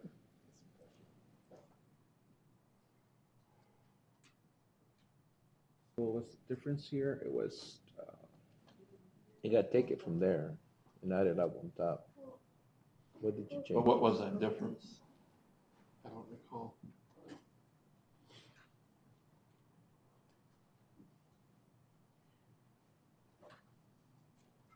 Does anybody remember the difference?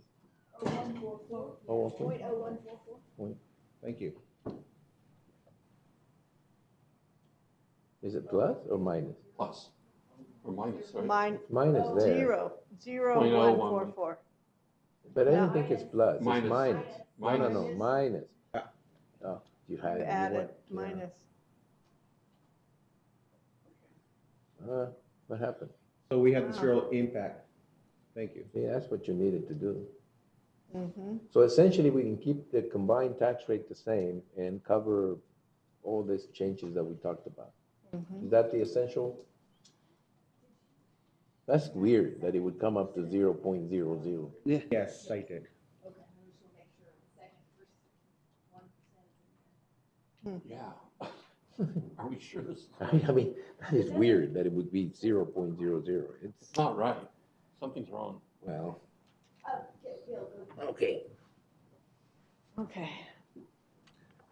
I don't want to make the newspaper sound like it did.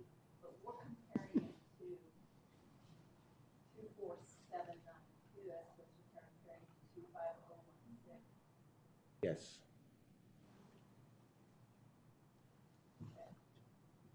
In essence, what happened, the rate is coming lower is because we have deducted the 340. Yeah, but we know why. We know why. And It's just weird that it came up to 0.00.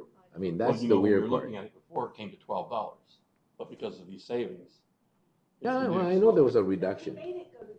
yes. Oh, so you made it go to zero. Last time I made it go to Tax. zero, yeah. Yeah, we. So Yeah. there ain't gonna be no cents increase on the tax rate, right? In the combined rate, no.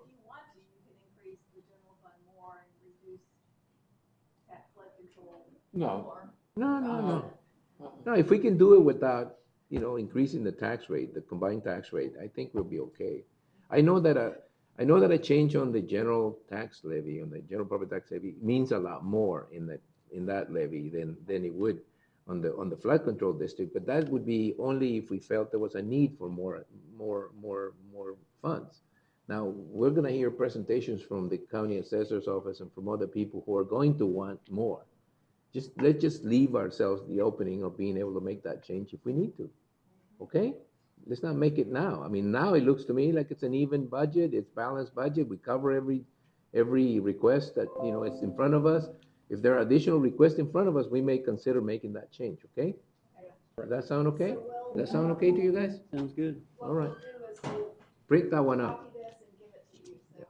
And for the news media present, the idea is to try to keep the tax rate level so there won't be no cents increase or something.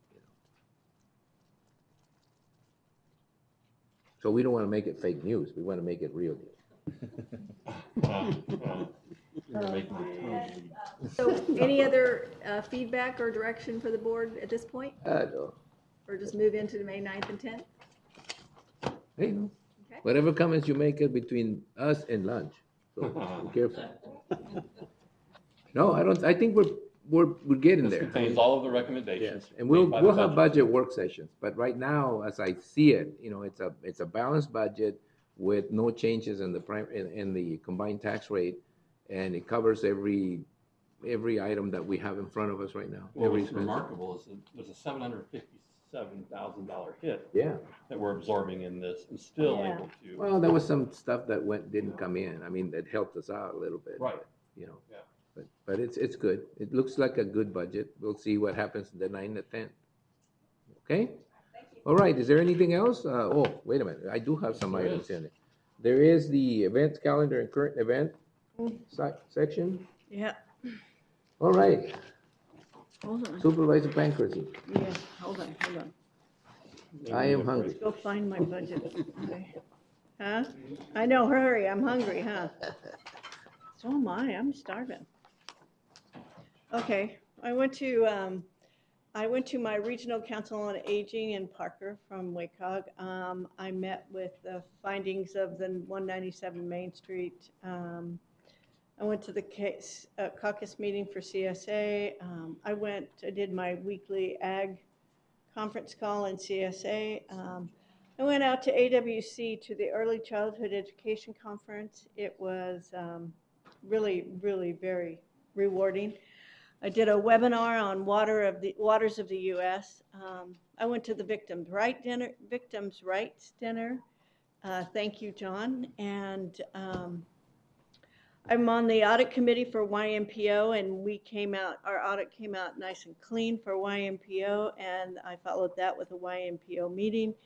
Hospice of Yuma board meeting that evening. Hold on. I've joined the team for a new nonprofit that's being organized called North Star, which is a group of folks trying to become a nonprofit that would help those kids whose family can't afford to allow them to do extracurricular activities, to allow them to do that. We would find funds for that. For 2 days, I attended ADEQ meetings on air quality and dust in Yuma County. I went to the grand opening of the CHA clinic at the adult probation. I went to the Auto Drive Challenge out at YPG at the GM track, where there were 8 college teams here in Yuma that were doing a challenge on driverless cars with a little bolt. Oh, it was an amazing event. I attended the 4-H Awards program, and I spoke at the Women Empowerment Conference. And I went to the NAU Yuma's Bachelor's in Social Work potluck for the AWC, at AWC, for the honoring the 2018 graduates. And the social work program out at NAU Yuma is the very first program in Yuma County that is a baccalaureate degree that is in Yuma County. That's not part of the NAU campus from Flagstaff. So they got their accreditation this year. And so we in Yuma County have a bachelor's of social work that is Yuma County, NAU Yuma. So, and that's it. All right, Supervisor McLeod. Thank you, Mr. Chairman. I was at the Flynn Brown Leadership Seminars Friday and Saturday, and our very own Paul Brierly was a presenter, and he did a great job of educating people about ag in Yuma County and statewide, quite frankly. He didn't just focus on Yuma, but it was a primary focus, and people were just really amazed. They just had no clue. And so he did a great job of explaining the importance of agriculture to the state and our nation. So was really pleased to see him there. Like I said, he did great. Also went out to the GM Test Facility Auto Driver Challenge. That was interesting, to say the least. You know, that we're so used to technology, and this stuff seems like it would be easy. These kids are brilliant. Yeah, they are. And these cars can't stay in a straight line. It was really comical. But, you know, they're working, that's what they're doing. They're working on programming and various sensor arrays. 3-year challenge. Great group of kids. It's a 4-year program. Yeah, and it's a 4-year program. So they'll be back. So, yeah. Really pleased. Thanks to Frank West and the folks at GM for the invitation. Yes. Went to the North End Community Connections ribbon cutting. legislative policy conference or teleconference with CSA. Attended the Victims' Rights Dinner. Thank you, John. You did a good job there. Attended the Waters of the U.S. webinar. Went to the CSA board meeting, and I was invited the evening before to the Small Counties Caucus. So it was great to be there and learned a little bit about some of the challenges that the small counties are facing. That's probably where they got that relief. Yeah, it might be. Yeah. Well, they have significant challenges, especially a couple of them. The Navajo Generating Station is, huge. I don't know what they're going to do. So we're pulling for them. Also, want to send out kudos to Mayor Nichols. I was invited to a meeting they held with the ADOT, Arizona Department of Transportation Director, John Halakowski, and talking about the commercial port of entry.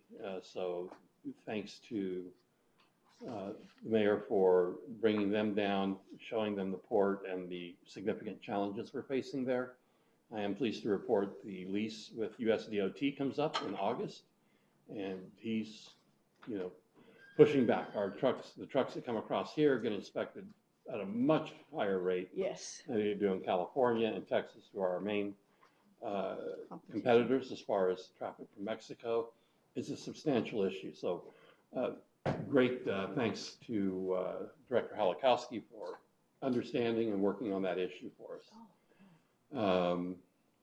And that's all I got. All right. Supervisor Simmons. So attended the Auto Drive Challenge. It was very interesting. The 4-H awards out at the fairground. A lot of great kids out there doing an outstanding job with that program. Got a chance to meet with Congressman Gosar, who was down here. Passed on some information reference to the Castle Dome mine issue. That's been an ongoing thing, but I gave some to his people, but I had a chance to give him some paperwork too, so just to make sure he was aware of it. Attended the Eucoli brief out at AWC on Friday, very informative. I had a Martinez Lake Homeowners Association meeting that I attended, assisted the town of Welt with their Cinco de Mayo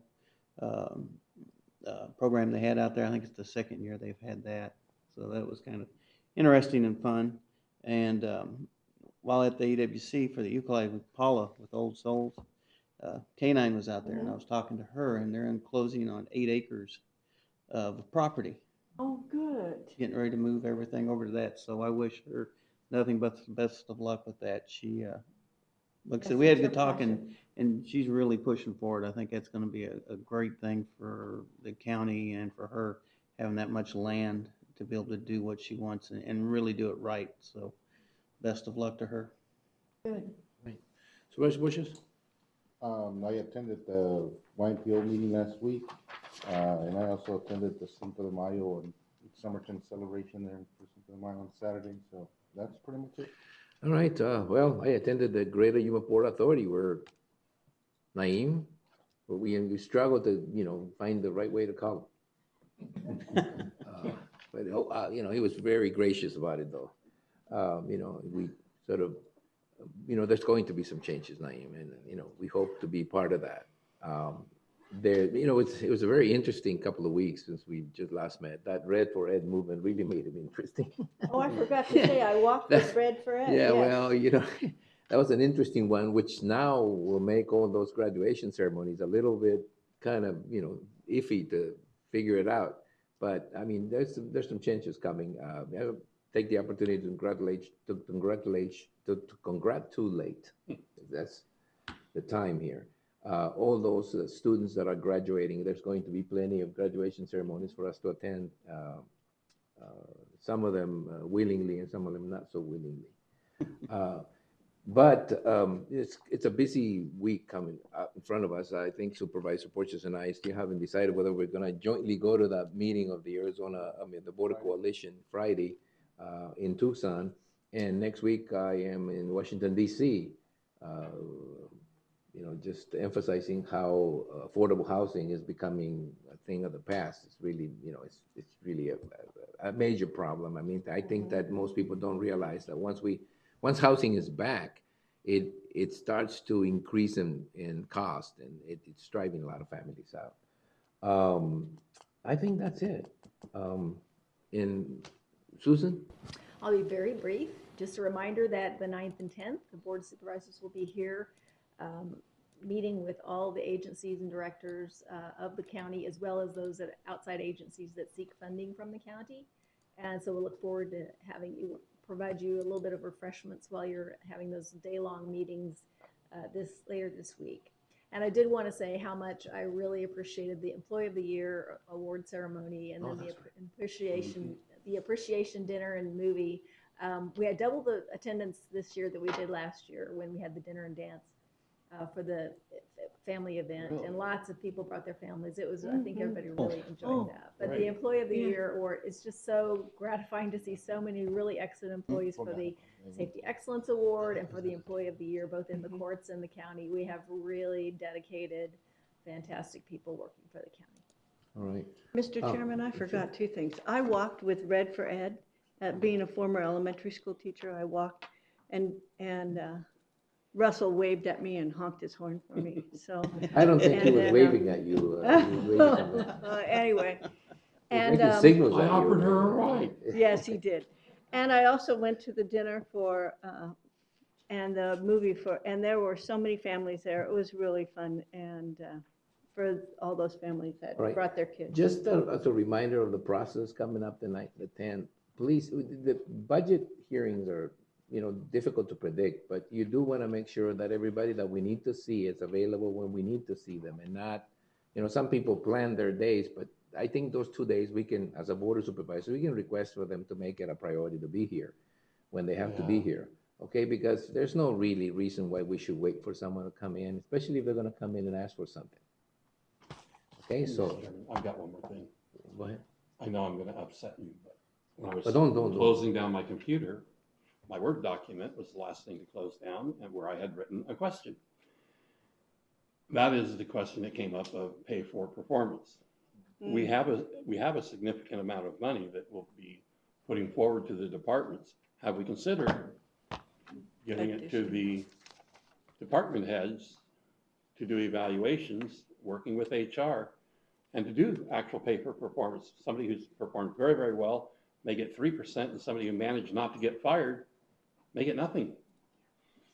I'm not really particularly upset with that. I think that in the past, what we've come up with is a hybrid for that. Like a 1% increase for everybody and a 1% to be distributed to the most deserving employees. This is always a matter of controversy, I think, a little bit, because it brings forth a problem that we normally don't get to see until we, have this kind of situation, which is, supervisors having their favorites. I mean, it's, you always get this complaint about, oh, well, so-and-so got a bigger increase so you turn something really positive into a controversial situation where there's, it makes for more work for human resources, I'm sure. But, we can consider that. I think that what we said, a 2% increase, we specifically said, we'll do this first and then the market adjustment, and we can discuss, at the upcoming budget work sessions, whether we want to do a pay for performance component into that, or whether we just simply want to deal with it as a flat 2% increase. I think this year it's going to be more positive than other years, because I think that health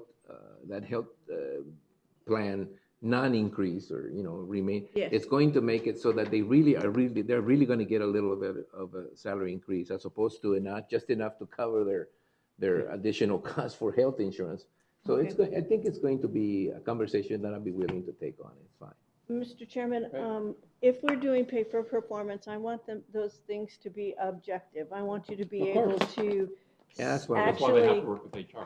They have to be able to list those things over and above that person has done, instead of subjective, so that we don't have an issue with favorites, so to speak. I don't, you know what? I don't think anyone has a problem with pay for performance in that particular way. I don't think any of the board members have a problem with that. It's just a way to implement it that sometimes, it gets a little difficult, because it involves human nature and involves a process that's a little more complex than simply saying everybody, everybody is good in some way or another, and let's reward everyone without making distinctions. That, and remember, one of the, well, I don't know if you forgot already, but one of the issues that always comes up is that a 2% increase for someone that makes $30 an hour is very different from a 2% increase for someone that makes $10 an hour.